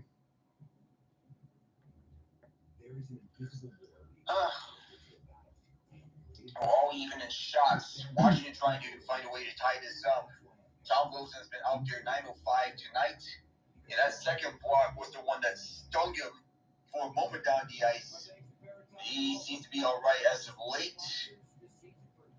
I would like to imagine, Alec, if there's things that I wouldn't want to feel as a hockey player, it would be a slap shot block would be very high on my list. And so this is I can only imagine, yeah. Yes. So this is picked up now by Erik Gustafsson. And now Taze will get it off the backhand. And the Capitals will get this all the way down, collect. This is not far enough for icing. And now the Caps will go right to left. Here's Mantha trying to cruise all the way down the zone, but a nice steal by Rodriguez. Cross pass in the middle of the slot. Oh, what a save by Compher! He got them with a windmill. He did. A windmill glove stop, a flashy one for Darcy Compher. And that's going to take us to a commercial break. It was a drop pass, and that was a great-looking save right in between the circles. Oh, yeah, those flashy glove saves. Very eye-catching and really a sight to see, no matter what game it is. So when I look at, and I'm just going to go ahead and put this up just while we're in the middle of the commercial break, of Darcy Kemper's number, I wonder openly, and again, I'll admit this was during the trade deadline side, but Washington acquired the goaltender from the Colorado Avalanche.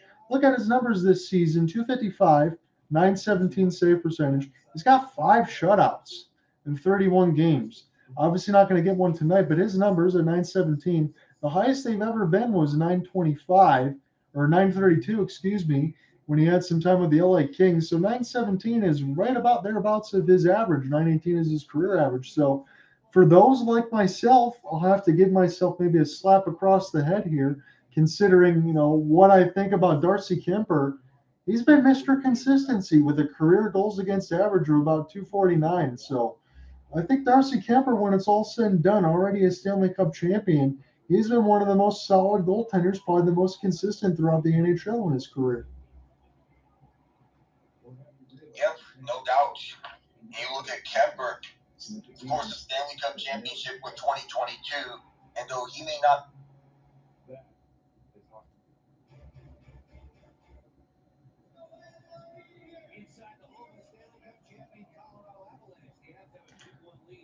I said I might have lost you there for a minute on that side. There's a little bit of delay. I know the some of the numbers and everything else aren't as flashy all the times, like I know you were going to say, but no, it's true. Darcy Kemper is going to be up there as one of the very best goalies, honestly, that we have in the league. It was a lot for me to wonder how it was going to go from between the Caps and the Avalanche, considering you don't have the same type of defensive personnel around you. But I think right now for Darcy Kemper, pretty good. So back underneath right now, it's Lars Eller as he puts this around the inboards. This will go in between Johansson and all the way down the ice. Mikko Rantanen will gain the entry. TVR tries to leave it in the middle of the blue paint. This might be collected, though, by TVR. That took a crazy pinball out of the air. And now Johansson will get to this toward the right side wall. He'd settled down there for Van Riemsdyk into the traffic. Gloved out of the air. A weak backhand on net. That was Garnet Hathaway. He might be getting pushed a little bit extra there, as Colorado is going to take some exception with the contact. Not much you can do when the puck gets battled out of the air and you're in the middle of the scrum. And I know players, the goalie same team, whenever an opposing player's in that crease, they don't like it when said opposing players right near the crease because they feel that the goalie is getting attacked. Even if it's just a simple shot or just a whack at the net with that puck, they're going to take exception to that. I think you have to. You want your goalie, obviously, to be able to see the puck, and I honestly don't mind it. I know it's not Billy Smith days anymore, but I don't mind it when you go ahead and get a chance to see some of these goalies take care of their own business and keep their net clear, because you have to do that. You got to get that respect of these players. You can't let them be all over you on the blue paint. So Ovechkin back out there right now as this goes back to the Colorado Avalanche. Cogliano trying to get a couple of stick whacks at this just to get this into the neutral zone.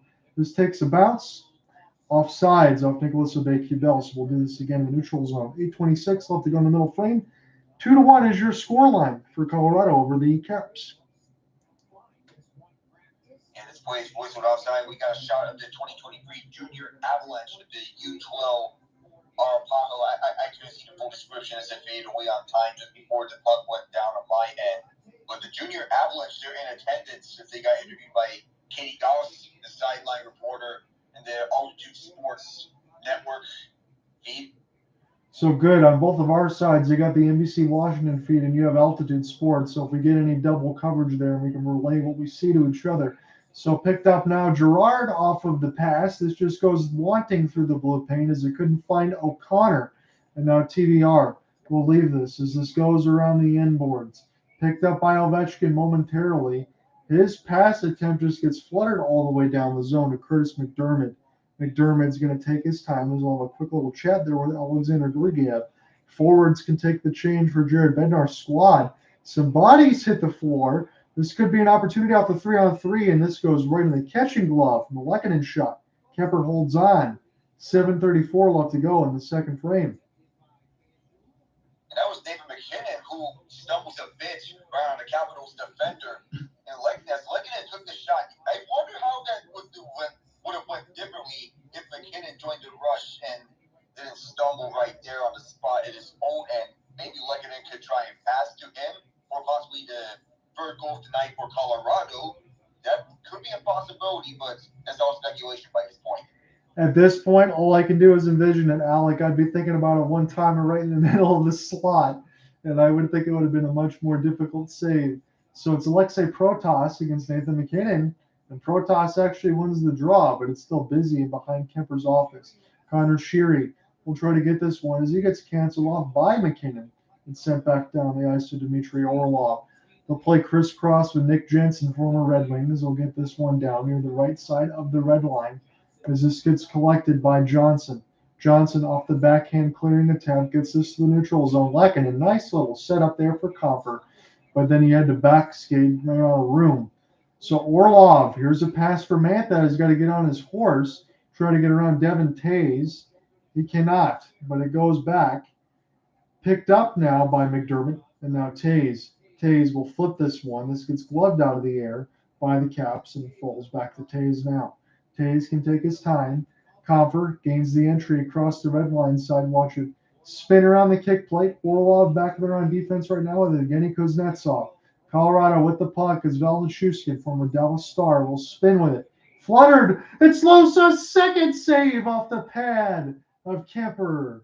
Didn't see who was in front there for the Colorado Avalanche, but a good secondary stop by Compher.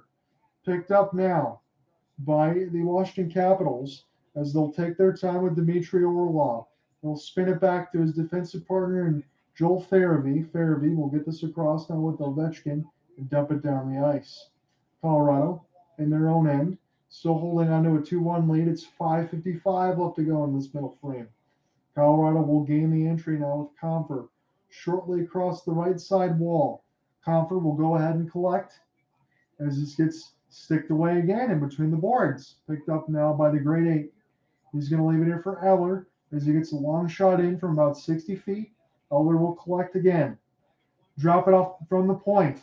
Picked up now by Garnett Hathaway. Ovechkin trying to battle in the corner right now. Leave it for Erik Gustafsson. Where's the puck? It's with Ovechkin now off the slap pass. And Lars Eller couldn't get a piece of it. As this gets picked up now through the traffic by TDR, he just fires it at the net. Gustafsson spin it around the end boards. Oh, it got saved by a stick of the Avalanche player before it hit Gergiev. That could have been a goal. As this picked up now near the right side red line. Van Riemsdyk will watch it go by. Colorado has the offensive entry there with Alex Newhook. He's being bothered by a couple of Washington Capitals. Gustafsson has got a hold on him. And now Eller, it seems like he's been out there for about a minute and a half. He spins to try to get that one away. He's not going to get a penalty call. Cogliano. And that's right in the stomach of Compher as he makes the save as we get some pushing and shoving with O'Connor. And JT Compher almost had that one back right into the net, but Darcy Compher with the left skate blade stopping that one, and that's two chances for Compher in tight. The first one airmailed, the second one turned away by the former Avs netminder. Then the other side, you got the Avalanche. What could have been the tying goal was a good, well-timed block by the Avs defender. I'm not sure who got the block right there in tight, but it was the stick right in the lane. I'm sure one of the Washington players, he was wanting a penalty right at the center ice when he got tripped down. I think the Avalanche got away with one. Yeah, that was Lars Eller. He was just trying to get the puck out to the neutral zone, and there was chaos all in front of him. He got tripped a couple of times, and I agree with you. Probably a situation where there could have been one, but I like to talk about it from the first period on that side of it where it was 2 power plays for Washington. You would think if there's going to be any known infractions to that point, Colorado, as I mentioned earlier, might get this next one. But right now, again, that's all speculation. It's 2-1 the score line. I'll pull up the official box right now as the team stats are sitting 20-18 in favor of the Avalanche. Records right now 25-18-6. The Capitals are in the first wild card spot. It'll be in the second now with Pittsburgh getting the win today. And Colorado, if they win this one, they will take a wild card spot away from the Calgary Flames. Your goal scorers are Artturi Lehkonen at the 8:57 mark of the first from MacKinnon and Tays. And then Cogliano made it 2-0 from McDermott and O'Connor. And then Connor Sheary at the 4:48 marker for Martin Fairvey and Anthony Mantha. And that's where we are right now with about 4:45 left to go in the second period. And Nathan MacKinnon, the first in his draft class to reach 700 career points. The next one upcoming is Sasha Barkov, who has 596. That's second in the 2013 draft class among the point leaders. As MacKinnon is the first to reach 700. We'll see if Barkov can break that anytime soon. I think Barkov will get to it, but it's going to be a little bit longer, I would say that, especially if this Florida team doesn't have some kind of jump. Shot, and that almost got deflected by Sheary, and if it did, if you got a piece of that, I think that could have been a tie game, but still, good save by Gergiev. Yeah, that was close, and that looked close for Washington possibly tying this game up. Alexander Georgiev, the pickup from the offseason from the New York Rangers, all he needed was an opportunity to shine, and he's getting that opportunity to shine. He spent most of his time in the Rangers in the latter years as a backup to Igor Shesterkin. Oh, here we go. I'm glad that you mentioned that because there was a few things that I will bring up to, but here we got a rush now. Scores! Nichushkin! Unbelievable! I didn't think he was going to score that one. He was able to get a rush off the flip pass, and it's a 3-1 lead for the Avalanche. That's what I wanted to see there. Alex Nichushkin right on the 2-on-1 rush with speed. Such speed that it would make Nathan MacKinnon proud. I can watch that for days. That was a great little flip pass, Alec, but also what about the give and go into the neutral zone to spring Nichushkin? And again, as you said, off to the races. And what a shot that was. That was a cross body trying to protect the puck. And he puts it into the low left post. Wow, what a goal that was. Yeah, he went outside on that shot. Everyone thought he was going to go inside, but he went outside there. I don't blame Darcy Kemper on that one. I think he faked me out. So Gustafsson will flip this down the ice, and now Washington once again down a pair of goals. That's where it started from the first. So picked up now, and into the second, I should say. Picked up now toward the right side of the red line. And Washington will have to race for this puck. They'll win it into the neutral zone, and now Gustafsson will make that stretch pass. Ball Arena crowd is happy, and I imagine when you see a goal like that from Alex Nichushkin, again, hey, that's something that we said. You want to see him break out in the second half. Goals like that and speed like that probably can score a little bit more. You got his 11th of the season from O'Connor and Girard have 10 apples apiece, and the primary and tertiary assists. So Sheary, as this is in behind the office of Gergiev. Here come the Avalanche now, and Nathan MacKinnon. It's a chip and chase. He's trying to win the race over Gustafsson. Gustafsson and Fairvey using that body. Here's MacKinnon. It's a weak backhand on net, but he tried to make the play anyway as this is dumped down the ice. Now McDonald will get this one as Sonny Milano gets a late hit in. Flipped down by the Avalanche. It's a one-on-one puck battle. Nathan MacKinnon can't win it as this goes back to Fairvey. Fairvey now will lead this here for McDermott. Plays this off the end wall. Washington able to keep this in, but no. It hops out just across the red line and eludes Dmitry Orlov. Fairvey gets it across the red line. This will be gloved by Gergiev. We'll take no chances. 2:40 left to go in the second. 22 shots to 19. Latest goal, Alex Nichushkin gave the Avalanche a 3-1 lead. There it is. Alex Nichushkin. We want to see more of him, this youngster. And we saw more of him. Showing that speed right down the middle, and you mentioned that give and go feed from the defender right in front. Let's see, at his own end, Logan O'Connor and Sam Girard. That give and go pass from O'Connor to Nichushkin and allowed that rush to happen, and there it is.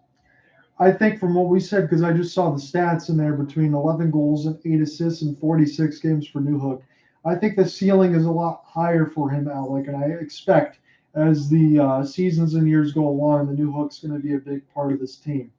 As this is flipped now across the left side of the faceoff dot.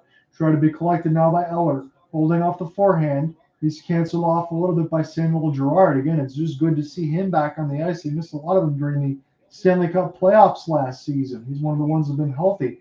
Backhand fluttered on net. Dryden Hunt and Garnett Hathaway. exchanged some words with 2:08 in the second. It's good for Colorado that Sam Girard is back on the ice. He missed a lot of time in the Stanley Cup playoffs. He also missed time from this season, and he missed the entirety of the Stanley Cup final. Jack Johnson took his place right in the lineup. Yes. As a third-pairing defenseman, and even if it was on a minimal role for Johnson, he was crucial and relied upon with those hits and the physicality. And even though he's not quite regarded as one of the better defensemen in the league, he stepped up in Colorado and he was called upon. Absolutely. Couldn't say it any better, Alec. I totally agree with you on that point. They needed him at that. So this is flipped out in front of the blue paint. They looked a little crazy there, but it was stopped by Georgiev. I think it was Connor Sheary that tried to just float one, not even really a shot attempt, but Georgiev gloved it down. They're trying to find a way to tie this up, attack the net by any means possible. Washington is trying to do that, and they're trying to find more ways to possibly solve Georgiev, which they have done once, but it's got to take more than once to solve him. So 11 chances to 6 in favor of the Avalanche in this period. And now off the backhand attempt was Hathaway, and I don't even think Georgiev had to make the save. It's loose out in front, though. That one had to be stopped by Protas out of the air and now picked up by the Avalanche. Nichushkin gets bumped as he gets the entry. Connor Sheary, as this is left from Darcy Compher, and collected now by Joel Farabee. He'll take his time. Sheary will deflect, and this goes back to Mantha. Leaving now for Alexander Georgiev. Picked up now by Compher. Compher with the stretch pass to Evan Rodriguez. Rodriguez take his time and through the neutral zone, gain the entry. He's just going to twirl the stick and shoot the wrister right in the catching glove of Darcy Compher with 1:04. That was a blistering shot by Rodriguez, the former Pittsburgh Penguin. He had a career year last year.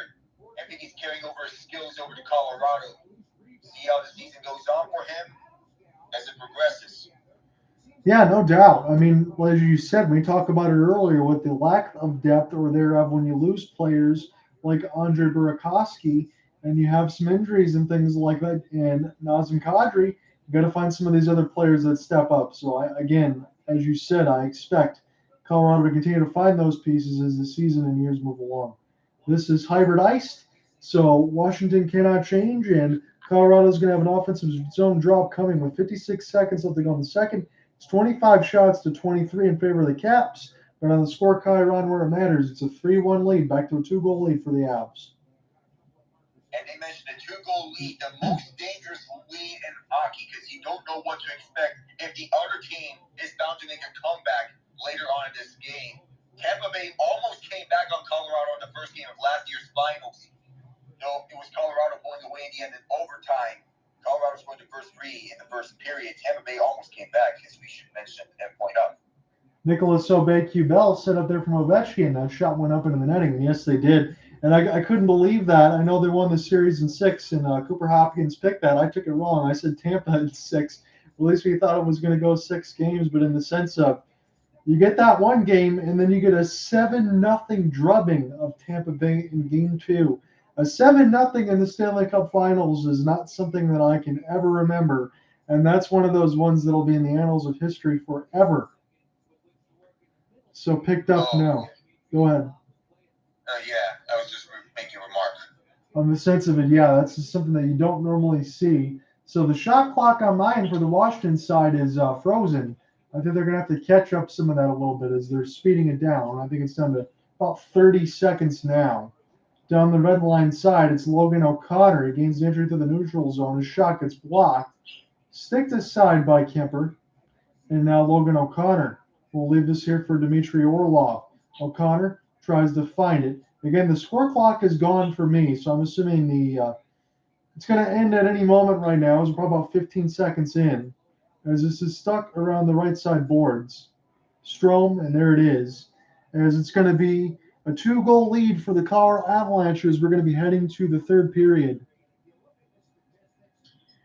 And I got to go for a moment here. I got to call my dad. He's been trying to call me. No problem. I will catch back with you whenever you get back in. All right. I'll be back. There's time left. All right. So thankful to have Alec Nava join me there for a little bit of this second period. What I'm going to do on this side, since he is away, I'm going to turn off this recorder officially, and then when we come back, we'll call in the third period as I'll get some of these goals typed in and some of the notes for the game story. So stay tuned. I'll stick with you.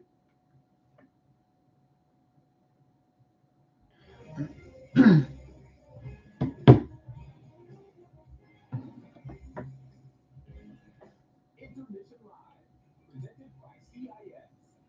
High-flying second period, but the Avalanche still have the lead 3-1 at the end of the third alongside Alan and Landeskog.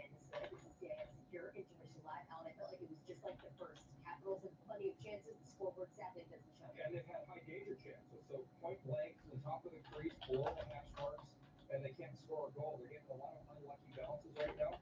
They've got to stick with it. They're still in this game. All right, well, let's take a look now at the second period highlights of how it started. Because early on in this game, it was the Avalanche getting on the board first, and the same they did here in the second period. It's McDermott with a shot from distance. Cogliano gets a piece of it. Yeah, great work by Cogliano to fight for space in front of the net. The quick shot, nice deflection. I don't know if that's a good deflection off the stick off the puck, but you know what? He gets up in front of the net a little while later. They found Anthony Manson with great forward with Dirk, makes a nice dish to the middle. Dirk Murray, as soon as he gets it, flings it at the net, and you're going to see Connor Sheary get a stick on this one and gets the knife about that he didn't get one half the other end. Yeah, so good for Connor Sheary get his 12th of the season. Going to see it on fire so far tonight, and here Nova takes advantage of the super good. Yeah, Orloff gets caught flat-footed thinking he's going to catch that puck, but it takes a weird bounce. And then Newhook, if he goes from left to right, just powers in and pulls the puck back right to left and beats Compher blocker side. You see there 3 goals from Colorado, sadly won by the Washington Capitals. And again, like we've been talking about, it's a tough result. As in Vegas, it was a tough outing for the Capitals, and here tonight, it seems like the Avalanche, yes, looking at power out there on the ice, just aren't getting any shots at all. I love the effort though. I didn't like the execution. I didn't really like the effort in Vegas tonight. That's why I say they're still in this game. They've got a lot of manpower out on the Avalanche, but they've got 2 premier defensemen that aren't playing there, actually 3. So this game is still within reach if they continue to apply pressure to that defenseman. Oh, you know one thing, Tom Wilson only had 2 shifts in the second period for 1:36. Coming up next, we're going to take a closer look at that block shot he took there in the middle 20 plus the numbers. I love Remember the old school cheat codes? Ridiculous moves that no one can pull off in real life. Until now there is that guy who can keep their speed. The guy who scores just about every time at once fun. And the guy who's basically a real life glitch. So were those games really that ridiculous? For me, they were just ahead of their time.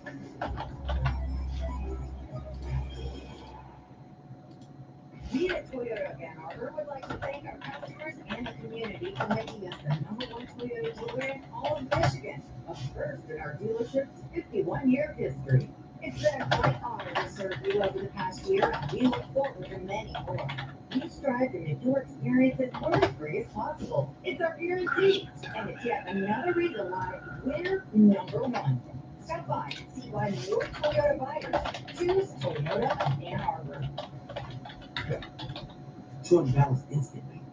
Just about $5. You listen good. I appreciate you for recognizing that line of my time. But instantly, stop. Rather make me sweat a little bit. Those extra bumps in my chest while getting what's going on. Look, wait a minute, there's my $200. That was fast. Download the DraftKings Sportsbook app. Bet just $5 to get $200 free. That's instant. Action's so good, I bet NFL anywhere else. Check that right in this section. I was scared thinking twin. Man, I'm not posting. Social media? I don't feel seen. Hey, Mom, look. Mom. Oh, my God, Mom, you gotta let me No. Keeping my eyes off the road is paying off with drag lights. Posted up at. Oh, say cheese. No, thank you. Unlock me. Stop. That was awesome. Hey, what's your at? I'll tag you. Patron guys of Ball State said 40% rewarded mayhem like me. What's up, Einstein? Your network has gone kaput. You tried to say goodbye on it. I got what I paid for, not so smart. Nah, you're still a genius. But there's a smarter way to say it. Switch to Verizon. For a limited time, get Welcome Unlimited for just $25 a line. $25? And it's guaranteed for 3 years. Really? Well, you would know. Switching? I think the bike's probably faster. Now is the best time to switch to Verizon for just $25 a line, guaranteed for 3 years. The savings that last on the network you want. Verizon. Eat like a king, rules on the budget. 3 tasty options, fried chicken nuggets, all for $5. That can't be right. Just confirm that that's the real price. Having your wish. The water out of this pony is suffering from low E.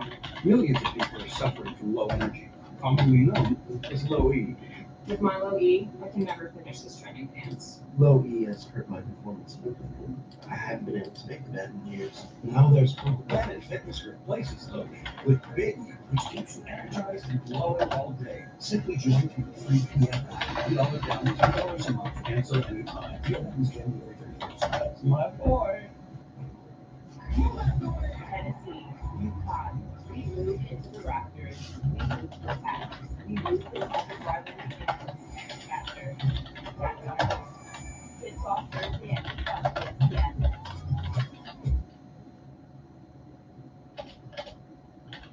Welcome back to CIS.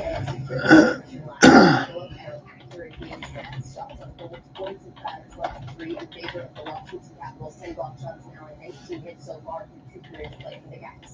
Yeah, and the big thing is the Caps are getting their chances in this one. The shot attempts 43 for the Caps, 39 for the Avs. So the Caps are doing everything, or 39. The Caps just have to continue and apply pressure. Hopefully they get something going for them. Well, let's take a look at this Tom Wilson play because just a minute 36, we saw him out there on the ice in the second period. He took that block shot to the side of the leg there, Allen. Didn't look great. Yeah, it looks like he took it on his feet. So inside the ankle, never feels good, and the old block shot. He's great at doing it. Unfortunately, that hits him just the exact wrong spot that he didn't need. He did not return to the ice during the second period. We'll wait to get an update from Capitals PR, but Allen, this is a tough one. Losing Tom Wilson there in the second period already without no TJ Oshie and Nicholas Faction as well here tonight. And he just got Obi back tonight, too. So, these guys are going to have to double shift, carry the weight. I thought they did a good job at the end of the year. Obi's played some right wing, Hathaway had a couple extra shifts. If they just need some boundaries, they're going to keep pushing it. Okay, so I got the goals there, in just in case anyone is on the YouTube side still, that are all typed in. So for the goal scoring reset in the second period, again, it's a 3-1 lead for the Colorado Avalanche. It was Andrew Cogliano with the first and the second frame to make it 2-0 from Curtis McDermott and O'Connor. McDermott's shot from the blue line was tipped by Cogliano.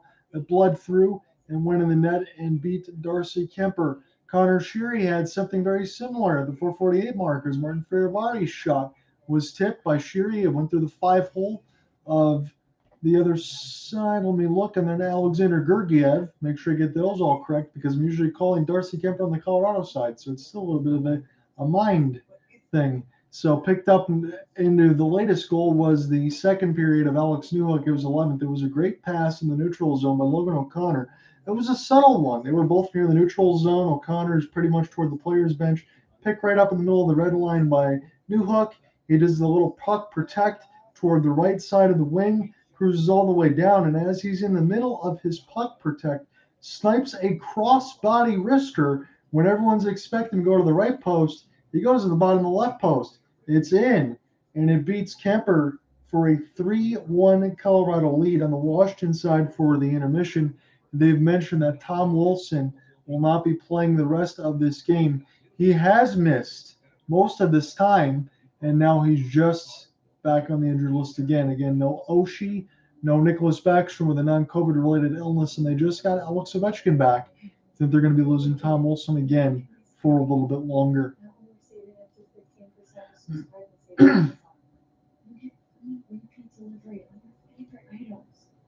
And if things don't work out, you can always cancel. Seriously, no one will judge you if you call it. Okay. Learn all the ways to play with Amazon. Fear, examination, it finds healing. Run, and it will chase you to the ends of the world. Fight, and it will reveal your true potential. The choice is yours.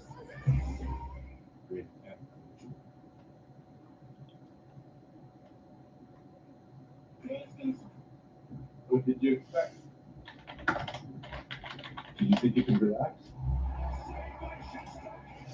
Or have you convinced yourself some records were for everything? That it seems everything was to see? Or have you realized you can't look away and you don't know the future in the game that never goes? That is hockey.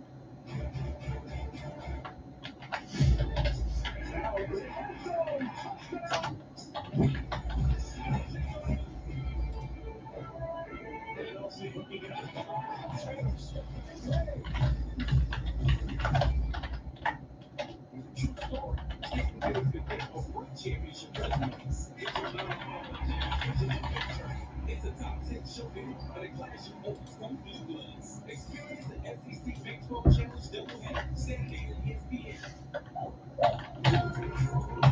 It's a time for life.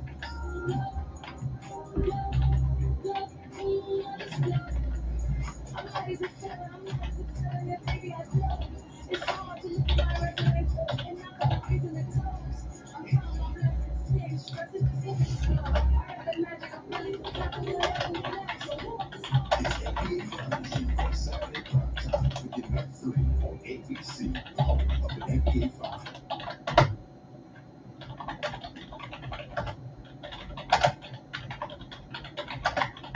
They won 5 straight with a 3-1 advantage after 2 periods tonight here in Denver. Both the Capitals are hosting Hockey Talks presented by Bednar Top on Thursday, January 26th. So scan the QR code on the screen. It's the Capitals and the Pittsburgh Penguins at Capital One Arena. The evenings will feature in-game PSAs about the importance of managing your mental health.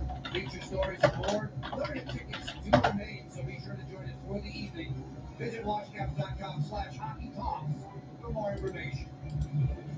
Joe Bednar and Rick Lockwood with you, CIS Official Live, continuing here from Ball Arena. Lockwood, what would you like to see the Capitals do more of to turn things around in the third period? Keep turning pucks over. I thought the Caps played an excellent forechecking period. In fact, an excellent forechecking game. They got the Avalanche on their heels. They were very opportunistic taking the 2-goal lead. Caps got to climb back in. The way they do it is pressing their D, first man in, continue taking the body.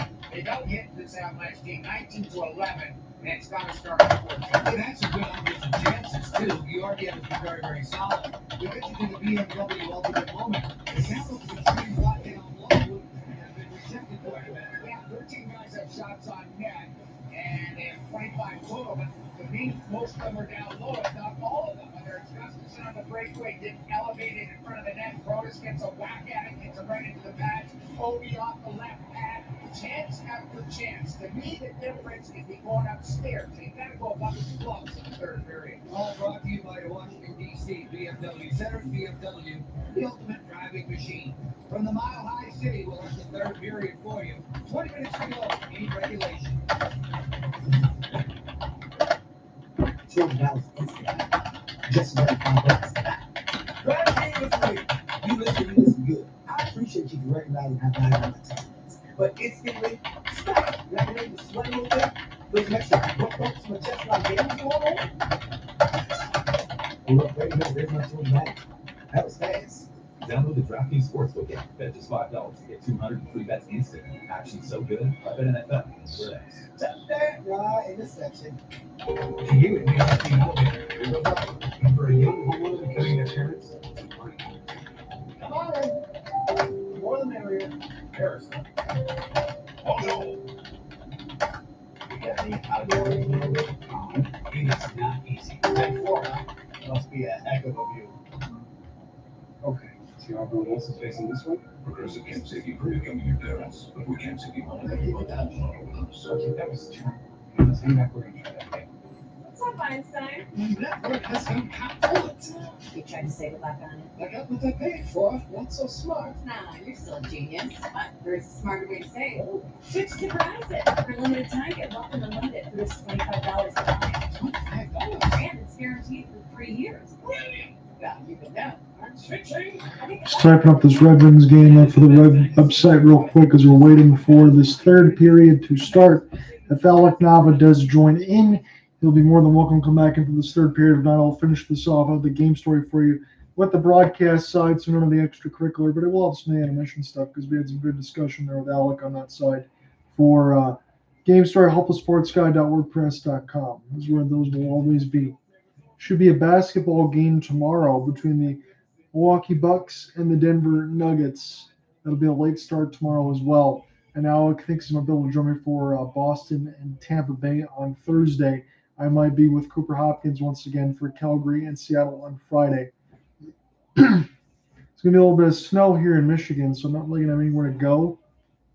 So I'll get these games done. Maybe the Saturday game between Boston and the Lakers, that might be the one that I'll spend time with the fiance instead because the snow will be cleared at that point if she's free.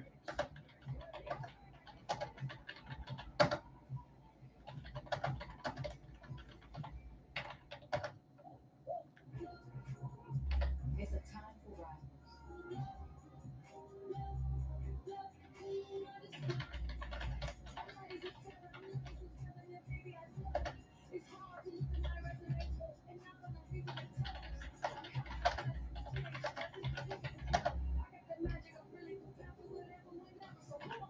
It's NBA Finals week on Saturday primetime, beginning at 3 on ABC, home of the NBA Finals.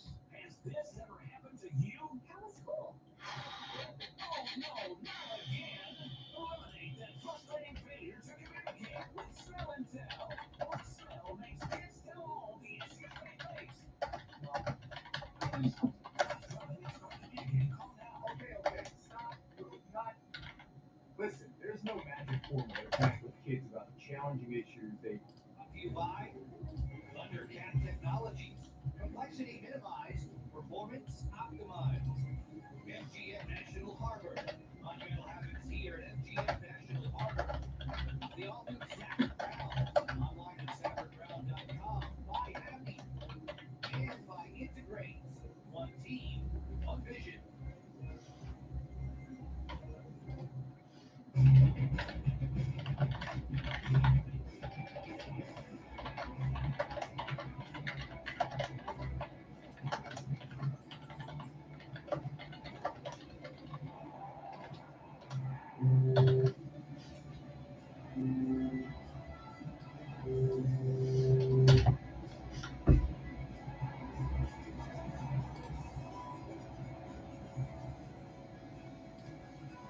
It's getting pretty late back home in Denver. Everyone's got locked up with the cookies.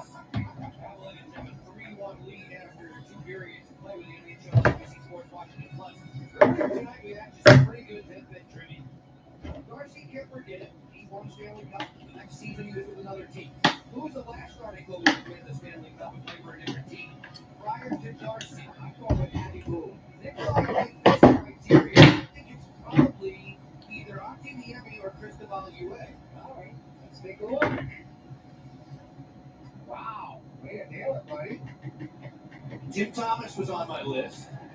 So as we officially get back into the third period, who was the last goalie? This was a trivia side on Washington. Last goalie, because Darcy Kemper, he won the Stanley Cup, went to a new team. Who was the last goalie to do that? It was Antti Niemi, the San Jose Sharks.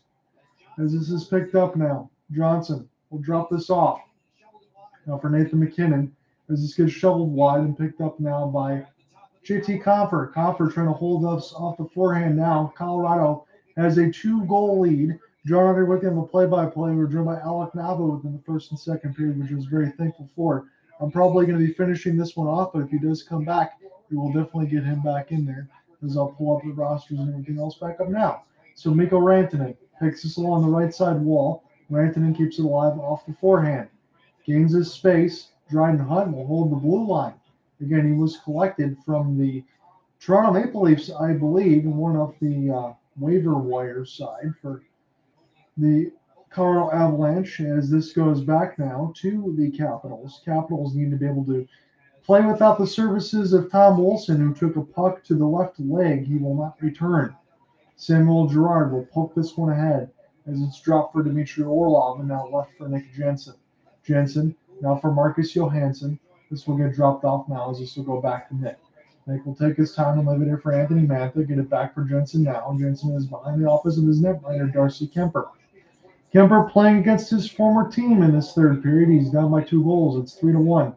It's a 24-23 shot advantage for Washington as the Ball Arena fans don't like this slow pace of play by Washington. They try to make a breakout. They turn it over in the neutral zone anyway. Cogliano can win the race for Newhook, but Newhook actually does get hooked a little bit and loses the puck. So picked up now Connor Sheary. Trying to leave this here for Mantha. Mantha trying to hold off the wall. He takes some body contact as it's left for our teammate, Curtis McDermott, trying to get a piece of it now. This goes back D side, trying to get fought off and picked up as the puck got shoveled to McDermott and nobody else during it. The goaltender of the Colorado Avalanche by Alexander Gergiev. So picked up now across the red line. Gergiev plays this with the stick. And we'll leave it here for the defensive side for Jared Bednar's squad. Nichushkin off the give and go from O'Connor. And this goes back to Matt Irwin. Matt Irwin just put this all the way down the kick plate. This will be touched by the goal stick of Gergiev. Gergiev going to leave it up for the defensive partner. Andreas Englund, Cogliano. And now here's a chance for Ben Myers. Myers racing down the left wing in full flight.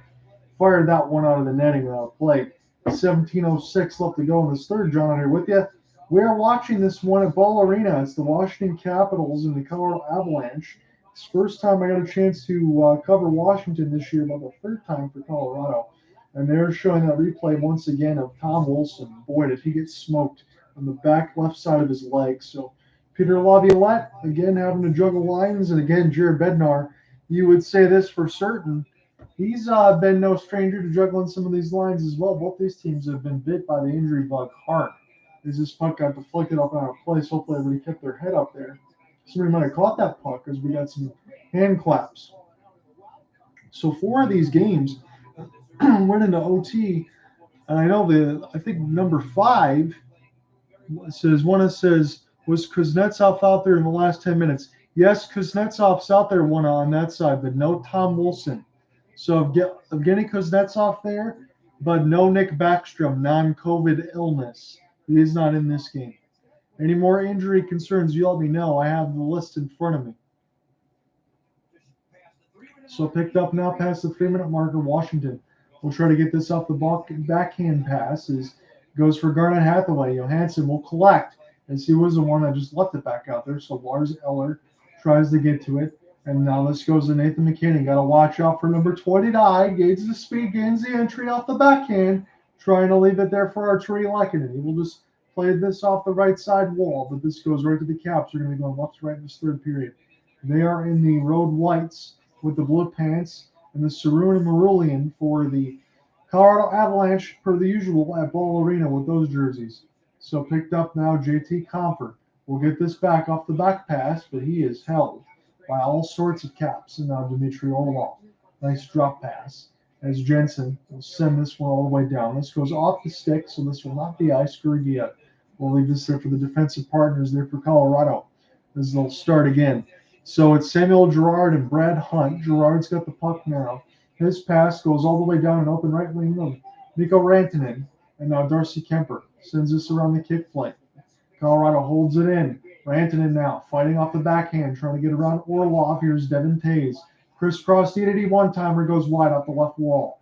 Tays will pick it back up, trying to get around Jensen now. Orlov with Strome. Off the wall. This could be a breakout pass for Ovechkin, but it goes too far off his skates.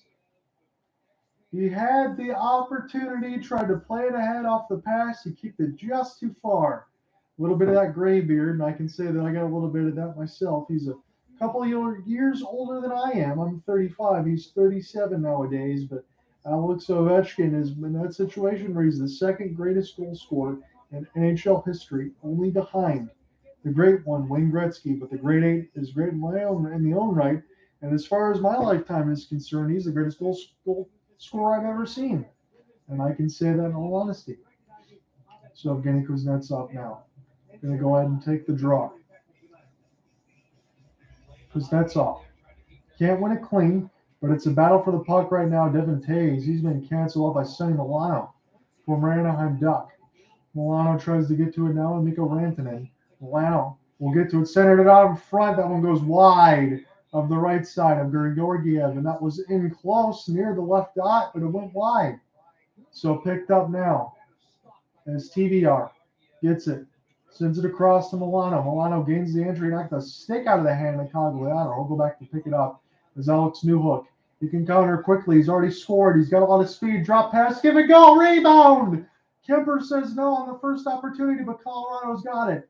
And as Cogliano is one of the D-men right now, he's had to just get back and pick up his puck. Logan O'Connor gets it back for Hunt, fakes the slapper, leaves for Cogliano, which is the left circle, off the stomach of Kemper. Colorado still has it in. Girard off the backspin, still with it, shoots. Now Milano. He's got the puck, but he needs a change badly, as this will go to Nicholas Aubé-Kubel. He's just going to fire it right on, but this goes into the netting. 14-14 left to go in the third, and I can say this, in all honesty, Washington has missed the net at least 7 or 8 times in the middle of the slot area.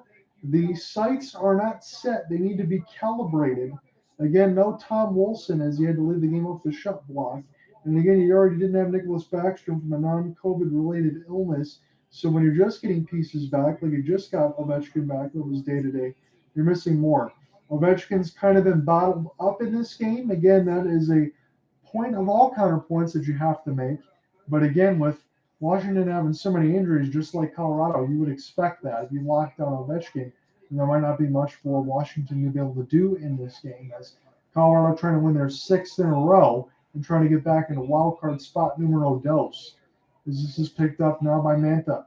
Mantha tries to leave it now for Connor Sheary, and they'll do is Capitals can reset here for TBR. Long outstretched pass goes off of one of the Avalanche, so it's not iced. Picked up now toward the right side wall. Capitals trying to get a hold of it. Lars Eller can't locate it as it goes back to Erik Gustafsson. Sent back in. Eller on the attack, trying to get around Devin Tays. And it goes around Connor Sheary as well toward the right side of the red line.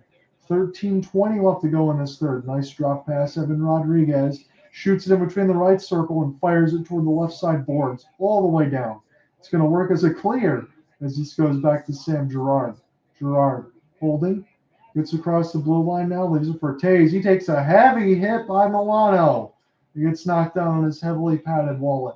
Tays leaving out for MacKinnon. MacKinnon will set it back up for Girard and blows a tire as Tays turns it over to Johansson. 3-on-2 opportunity off the right side of the bar. Picked up now by the Avalanche as they try to get this out. Strome. He was the one that just fired it off the bar. He tries to get the entry, but Nathan MacKinnon's right there. He'll just chop at it. Girard gets bodied off the puck again. Here come the Caps. And it falls right to an open Evan Rodriguez in the slot. He'll just dump this across the red line. As Jared Bednar's squad can take the change. Let me go ahead and get Alec back in here as we got the final 12:20 if the scoreline's going to hold, as we have a 2-score lead. This is picked up now. TBR, and now the Avalanche can play this across. Newhook gets the entry, but got around Faravari. And now Irwin will leave this across and get it right back from the defensive partner. Irwin will play the touch pass. And now Mantha falls down off of some contact from Logan O'Connor. Again, no power plays for the Colorado Avalanche in this whole game. There's 2 to speak of, both of them for the Caps. Not scored on either one. Picked into the middle of the slot. No Tom Olsen for the rest of this game. Here comes Nichushkin off the 3-on-2. He just fires a soft wrist shot. He goes up the right pad of Kemper. And now Ovechkin. He stays on side. He's in the middle of the slot now, but he's not open for a pass. TVR sits it up in the middle of the slot. It goes wide. Ovechkin plays it out of the air. Gets it back to Van Riemsdyk for the bomb. And that one got blocked before it ever hit the goaltender of the Colorado Avalanche. Nichushkin flips it down. And now Washington can go ahead and take some changes as well. Van Riemsdyk will get the pass from his defensive partner. 11 minutes left to go in this third. John here with you now. I'm joined by Alec Nava once again as we'll finish off this third period contest before the game story will be up on the website with the play-by-play. Connor Sheary. His pass gets flipped and blocked by Mikko Rantanen. Try to spring Nathan MacKinnon. A good back check there by the Caps. MacKinnon gets it off of block between 3 players and picks it back up. We'll just put it around the kick plate now. Mikko Rantanen out there with Nathan MacKinnon. They're very, very dangerous. MacKinnon, as this was turned over, Gustafsson got a piece of it, and now played across the red line. Johansson leaves it. Sheary into the traffic. Stopped by Georgiev and flipped down the ice by Colorado. Will this be ice is the question. Yes, it will. Hybrid icing touch-up. So as I got back in here, so I remember Tom Wilson getting shaken up after taking a block for a shove, right? An earlier period. Yes. So fill me in. What happened to Tom Wilson and what caused him to leave the game? So Tom Wilson took a shot block on the back of his left foot, and according to the Washington intermission report, he's not going to be able to return for the rest of this game. So picked up now Dmitry Orlov as this gets canceled off. Milano sends it up for Ovechkin. Scores! There's the slap shot you're waiting for. And Washington gets back within one. He loves that area so much. Alex Ovechkin's so dangerous from his office. What they call the left circle. Known as OV's office of the grade 8, the left dot. They would beat out Georgiev short side, and you couldn't get it on the blocker side. That shot so fast, so dangerous. Blink and you will miss it. I don't care how many hundreds of times I've seen it, Alec. It never gets old for me. It's number 811 in his career now. So Ovechkin gets the Caps within one, 9 goals in 10 career games against Alexander Georgiev. And again, you feel bad for any of those goaltenders when you see that slap shot. Maybe you hear it, maybe you don't see it. Right to the 5-hole. 24 games played, 11 goals, 8 assists, 19 points against Colorado. That's major production. So picked up now. Capitals definitely trying to answer once more. They got half the period left to do so in this final frame to extend it. Samuel Girard off the backhand. Washington chips this in deep. Eller tries to get a piece of it now as this gets flipped down. This goes back to TBR. And it's picked up, and nice steal by the Avalanche, kept inside the blue line off the backhand, and we'll see if Colorado can make something out of it. That was Logan O'Connor with some good active stick checks. And now Bay-Cubel will get this across. Spin off the half for Garnett Hathaway is alongside the left wall. And now this goes back to Curtis McDermott as it's turned over. It's a race for the puck, and Therapy went to go for a change. He had to go back because the puck fell right to him. So Lars Eller will spin this around the kick plate now. Here's Jensen. Jensen now is trying to get around the referee. Battle along the forehand side. He's getting roughed up by Compher. And Alexei Protas as the fans will slam the glass at Ball Arena. But it's turned over again. Dmitry Orlov keeps it in. Washington starting to hum with some puck possession here. And now this is a spin for Sheary. This stays in play. And now Protas tries to get a piece of it. Colorado is still trying to get this out of their own end. Alexei's got it now. But this will go back to Dryden Hunt. Dumped in deep. Still with the Caps.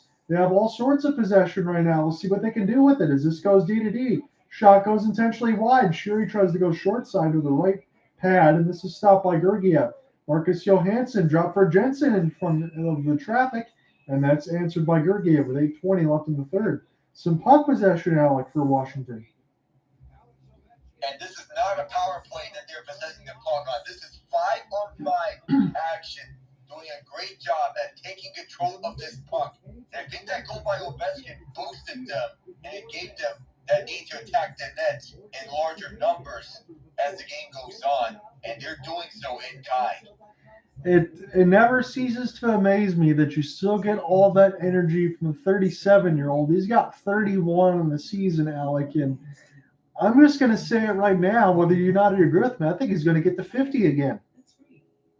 There's a real possibility, especially with goal scoring, seeing an uptick this season. You could see several 50-goal scorers this season. Obviously, McDavid and Pastrnak being two of those that are up there on the running. Yes. So Ovechkin, strong candidate for that. Maybe we could see Jason Robertson, Tage Thompson, Mikko Rantanen, maybe even Bo Horvat and Leon Draisaitl or Mark Scheifele. They have strong arguments for crossing 50. Those are all fantastic names delivered by you, and I wouldn't expect anything less. That's why it's always a joy to have you on the broadcast on that side of it, because I think you absolutely nailed all of those. And I think probably the most surprising thing to me, if you're talking about Scheifele and the Winnipeg Jets, look, I could say they were an outside playoff team coming into the season. I thought they had a lot of good talent, but the way that they've been playing right now, you got to feel good if you got that extra kind of goal in the back pocket, and especially now Rick Bowness, he's a defensive-oriented coach, and be able to get still that kind of offensive production, have Kyle Connor as well. Jets got to be feeling pretty good. Yeah, people weren't expecting them to be in the playoffs, especially with the results that happened last season. The final year of Paul Maurice stepped down and had Dave Lowry come in, and Lowry's now an associate coach of the Seattle Kraken. And now the Jets coming in blazing. Josh Morrissey having a career year. Who saw that coming from him? Especially how Otis let him allow him to play with the freedom and to his strengths. Yeah, with all the coaching movements that have happened around, it seems like every single one of them have been great. As far as when you think of that, you think of Bruce Cassidy in Vegas. You think of Peter DeBoer now in Dallas. I think it's very rare, Alec, that you have all those coaching moves that really seemingly work out. So 8:13 left to go in this third. It was a face-off win in the previous possession and a shot that was held by Georgiev. We got another draw, and this one's won by Colorado. Now they're off to the races. It's 2-on-3, and look at Nathan MacKinnon go on the right wing side. He's going to leave it for Artturi Lehkonen, and he's being bothered by three different Washington Capitals. And one of them takes a spill on behind the office of Darcy Kemper as it gets sent all the way down. So Nathan MacKinnon has an opportunity to go ahead and take a breath. I imagine he's going to be right back out there with 7:49 left in the third. I can imagine that he could be out there anytime on the ice. Currently, he's not taking the face off his JT Compher's line. He's right between Valeri Nichushkin and Mikko Rantanen. And Compher and Rantanen, they've been playing well together as MacKinnon usually plays on a line with Landeskog and Nichushkin. Yeah. And Nichushkin, he's down there as the left wing of second line. Because Rantanen, he's usually the second line right wing. These days, as MacKinnon and Landeskog usually play together. But we have yet to see Landeskog still. As this puck gets wired into the players' bench, we can have some extending talking point where I can say, Alec, I absolutely agree with you. You think when this team gets back to full strength, I know we talked about that a little bit in the first period, even with some of the pieces that they've missed and the depth, I agree with you, has been challenged a little bit. Make no mistake about it, the top-end players of the Colorado Avalanche are probably some of the best if you're not counting Connor McDavid and Leon Draisaitl. They're in a category that few teams can even compete with. Very much. Oh, goodness. So this gets picked up off the face-off lane, and here's Ovechkin. Stretch pass, and here's another one. It's a one-on-one. Big hit collected up there by Hathaway as he was a machine trying to lift that one out, trying to race for the puck, and anyone got in his way, we were going to pay the price. And Lars Eller just blows a tire, but this goes back now to Jensen. That was surprised that wasn't flipped out of glass on a play. But Sam Girard will get a piece of it now. And I didn't know Hathaway could hit like that, but when you get full speed, maybe that's why. Tied for fifth in the NHL with 167 hits. Thank you, NBC Washington, for that stat. As this goes back now for Valeri Nichushkin. Gains the entry in full flight. Couple of stick drags. He fired that just wide to the right post. And that's pretty impressive because that was in full flight for sure. So Girard will get this now for O'Connor, a drop pass. That gets picked up by Sonny Milano. And now we'll see if the Capitals can do something. It's a 3-on-2, but the pass is too far for Ovechkin. Maybe some double shifting time upcoming within the next 3 minutes. It's 6:35. Usually you're going to pull that net around the 3-minute marker, depending on if you get that puck position. So picked up now. It's Tays. Going to drop this here for Nichushkin. Good work there by TVR to cancel him off as Dmitry Orlov. As this goes back to Van Riemsdyk. Van Riemsdyk now will settle it down. He'll make the sauce pass beautifully along the right side wall. He's going to find Alex Ovechkin, but he doesn't have any friends just yet. He takes the body contact, and he's usually the one that delivers it. As this is picked up now by Van Riemsdyk. This got shot intentionally wide alongside the wall. The Washington can't hold it in. As we've hit the 5:55 marker of this final frame, potentially, if Washington can't get another goal. Picked up now as it's a 3-2 lead for the Colorado Avalanche. This is in between the defensive zone. We get it off sides. 5:47 left to go in the third.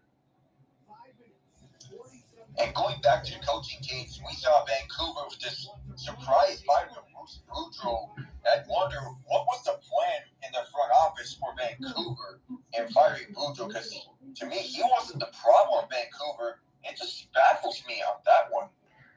that they replaced him with Rick Tocchet. I'm glad that you brought that up, Alec, because I know Cooper and I talked about that. But do you have any more extended thoughts? Because honestly, we don't think that Rick Tocchet's going to be the be-all, end-all answer. Well, he hasn't even made the playoffs when you don't count the COVID bubble playoffs Right. in 2020. So he has yet to sniff the playoffs. He spent 6 years coaching, 2 at Tampa and 4 at Arizona. And we have yet to see him guide a team to a 16-team playoffs. And that's not the COVID playoffs. And Boudreaux, he's had plenty of experience and plenty of 100-plus point seasons. Even if he hasn't sniffed a Stanley Cup in his career, I think this is a mistake that Vancouver's making. See, I agree with you wholeheartedly on that side because the whole way, let's say you wanted to make that move, Alec, right? And you had something in the back of your mind. Wouldn't you have done this maybe like a month and a half ago? Wouldn't you have already not kind of just dangled Bruce Boudreaux alongside a string? Because honestly, that's what it felt like. It felt like they were just stringing him along, answering him questions day to day, and it was just very unnerving. And the way that Bruce Boudreaux's kind of just exemplified class, I thought it was a very classless move by the organization. I didn't like it. Yeah, me neither. And I just wonder what Francesco Aquilini is doing at the ownership group.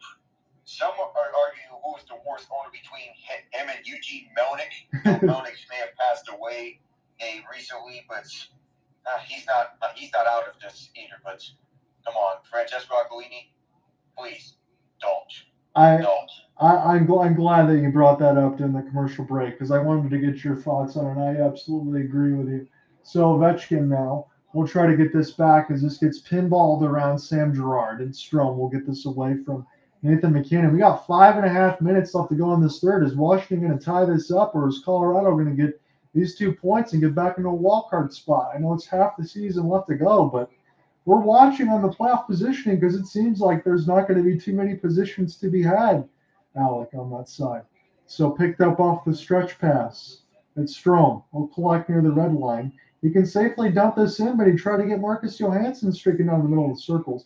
But good answer there by Devin Tays to cancel him off. Tays will make this pass across. Now leave it for Rantanen. It's one-on-one with Dmitry Orlov. He'll buy some space. Rantanen now with the help of Logan O'Connor.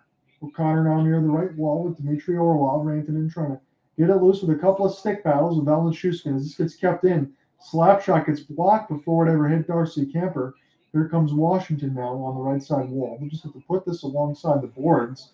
Not really any space to work with at the moment as the fourth line's out there for Peter Laviolette's squad. And Alexei Protas goes back D to D. Shot into the screen that went off of the, I believe, right pad of Gurgiev. This is still with Washington right now. Another shot through the traffic as that also got very close. Washington's still trying to work with it. They're just getting some standard traffic in front of the net. That's what both of these teams have done well throughout this game, and I like it. They're not trying to do too much. They're just taking the shots when they're there, and shame on me for not looking at the shot board for a while. Washington has a 36-26 advantage on the shot board as they've heavily outshot Colorado in this third ever since that Ovechkin goal to get them within one, but they're still behind 3-2. Kuznetsov has it now, working his way off the backhand, trying to protect the puck, and this goes all the way back, so maybe the forwards can take their change. It's Nick Aube-Kubel out there with Sonny Milano as Kuznetsov will lateral it in. Gurgiev tries to play the clear, but it goes to the stick of Kuznetsov. Picked up now by Milano. Nicholas Aube-Kubel will hold near the right dot, trying to find Kuznetsov with a screen. And this gets glove saved by Gurgiev and Helm. And I wonder, because it was an interesting decision by Washington to put Nicholas Aube-Kubel over the top line with Alex Ovechkin doing Strome to begin this game.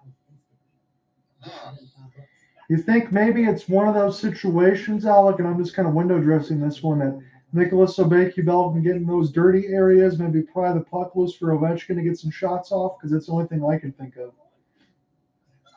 Basically, in a sense of speaking, yes. Something of a Tom Wilson-esque kind of player. Yeah, that's like my only guess there for Peter Laviolette. But again, when you're shuffling lines as much of these two teams are with the injuries, I guess you take what you can get at this point. And again, the Washington's only down by one. They've dropped 4 of the last 6, and Colorado's trying to win 6 straight. So I think they gave a much better effort tonight, win, lose, or draw, than they did when they got just beat down by Vegas. Yeah, you mentioned about Washington trying to break their slump while Colorado is trying to win 6 straight. Washington's trying to play spoiler to extending that winning streak of Colorado. And Washington, they're currently number 2 in the wild card race. Pittsburgh took number 1. So if they can get at least 1 point or get a win here, they'll reclaim number 1 in the wild card. Yeah, there's never any telling here because look at it on both sides. You have wild card positioning that's going to be shuffled, and if Colorado gets this win, they're going to go back into the wild card themselves. And as Alex said, and as Cooper said yesterday, we talked about it a little bit. If Seattle Kraken falls a little bit in the West, I happen to think, just like he did, real quickly here for Alec. What about you? If Seattle does fall, I don't think they fall any farther than a wild card spot. By how they're playing this season, no, I don't see them going any lower than a wild card spot based on how they're playing this season. And you talked about that play by Matty Beniers throughout the season and how he's impacted the Seattle team. He and Andre Burakovsky elevating that top 6 is something to see. Oh, absolutely. And the fact that, again, we talk about it with Andre Burakovsky. I know that there has been some notable pickups like Vitek Vanacek and this and that, and you were correct. You nailed that one. But Andre Burakovsky, man, oh man, that was a good get there for Seattle. They're in rumor now for Erik Karlsson, but for me, I'm going to say go ahead and don't do that one because an $11 million cap hit, that's a lot. This is we're back underneath the play. Maybe we'll talk about that a little bit, begin another commercial break or a timeout. As this is picked up now by Sonny Milano. He'll put this near the right side red line. Sheary will spin there with Eller. And now this goes back to JT Compher. We've hit the 3-minute marker. As this gets centered out, had to be collected and shot wide. One of the Capitals couldn't shoot it immediately off the pass. And now Dmitry Orlov pinches in on D, so one of the forwards got to hold that blue line.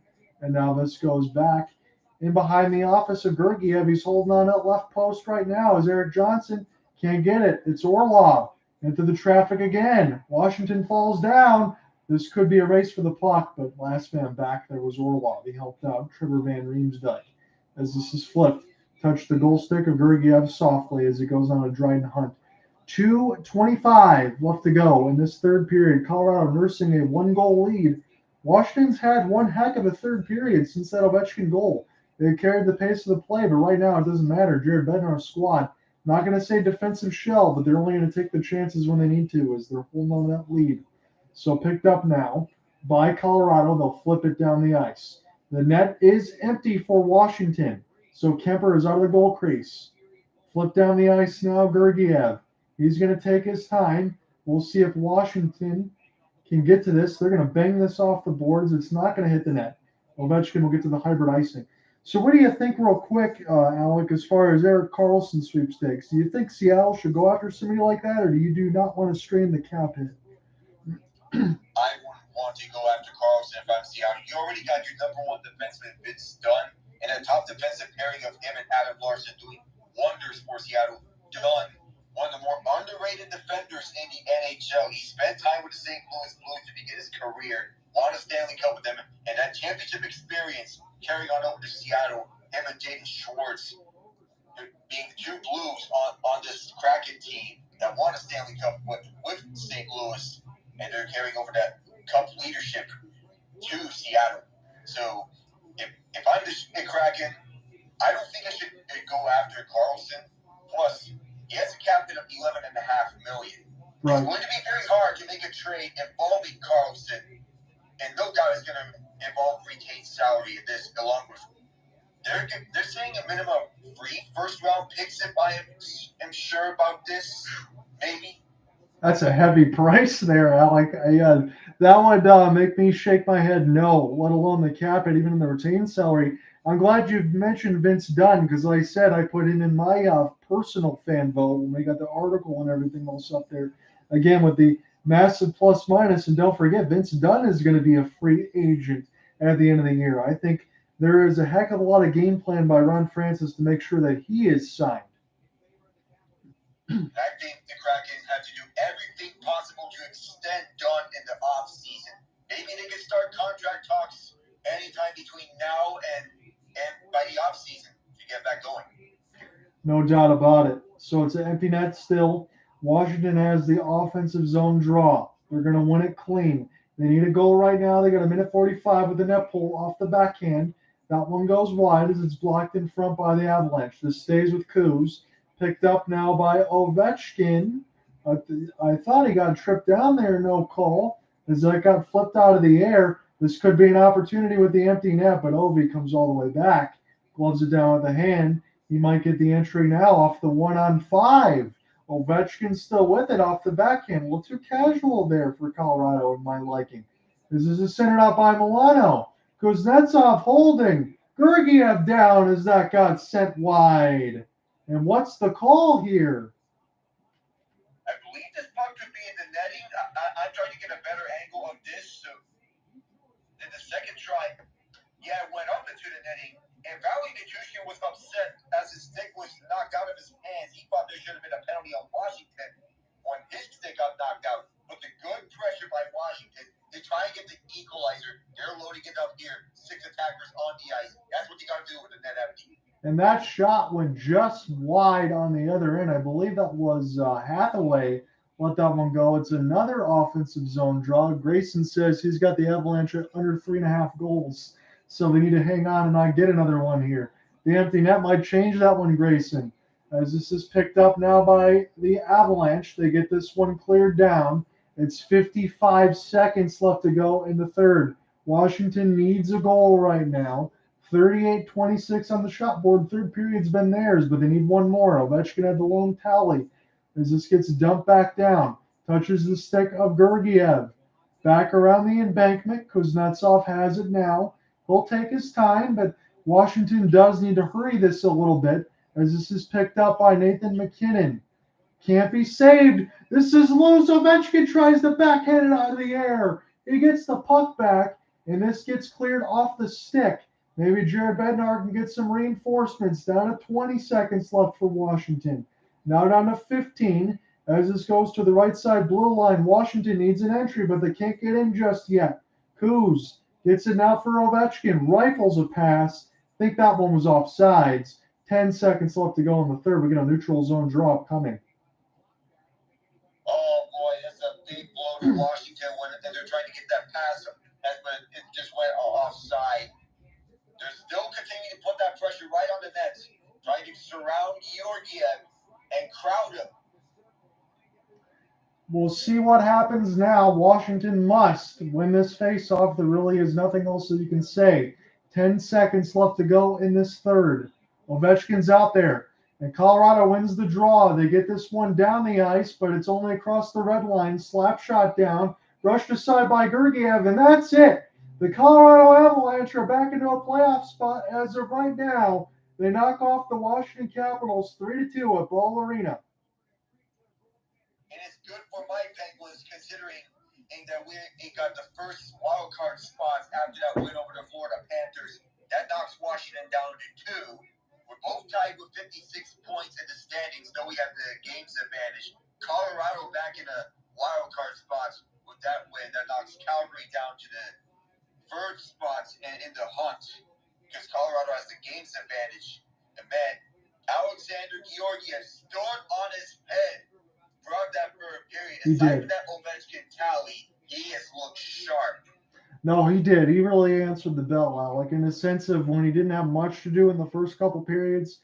I will give full marks, as you said. Even though they lost, the Caps, they really did make that press in the third.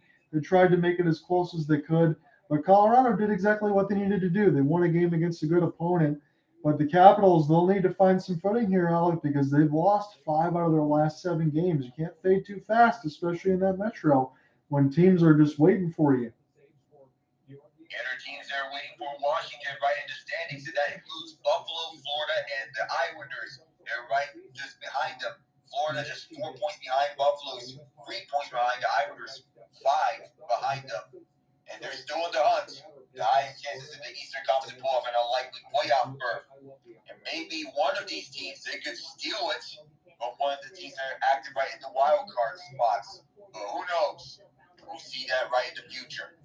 Yes, we will. So, Alec, like I said, I don't think because of the snow and everything else, it'll have much to do on the Thursday side.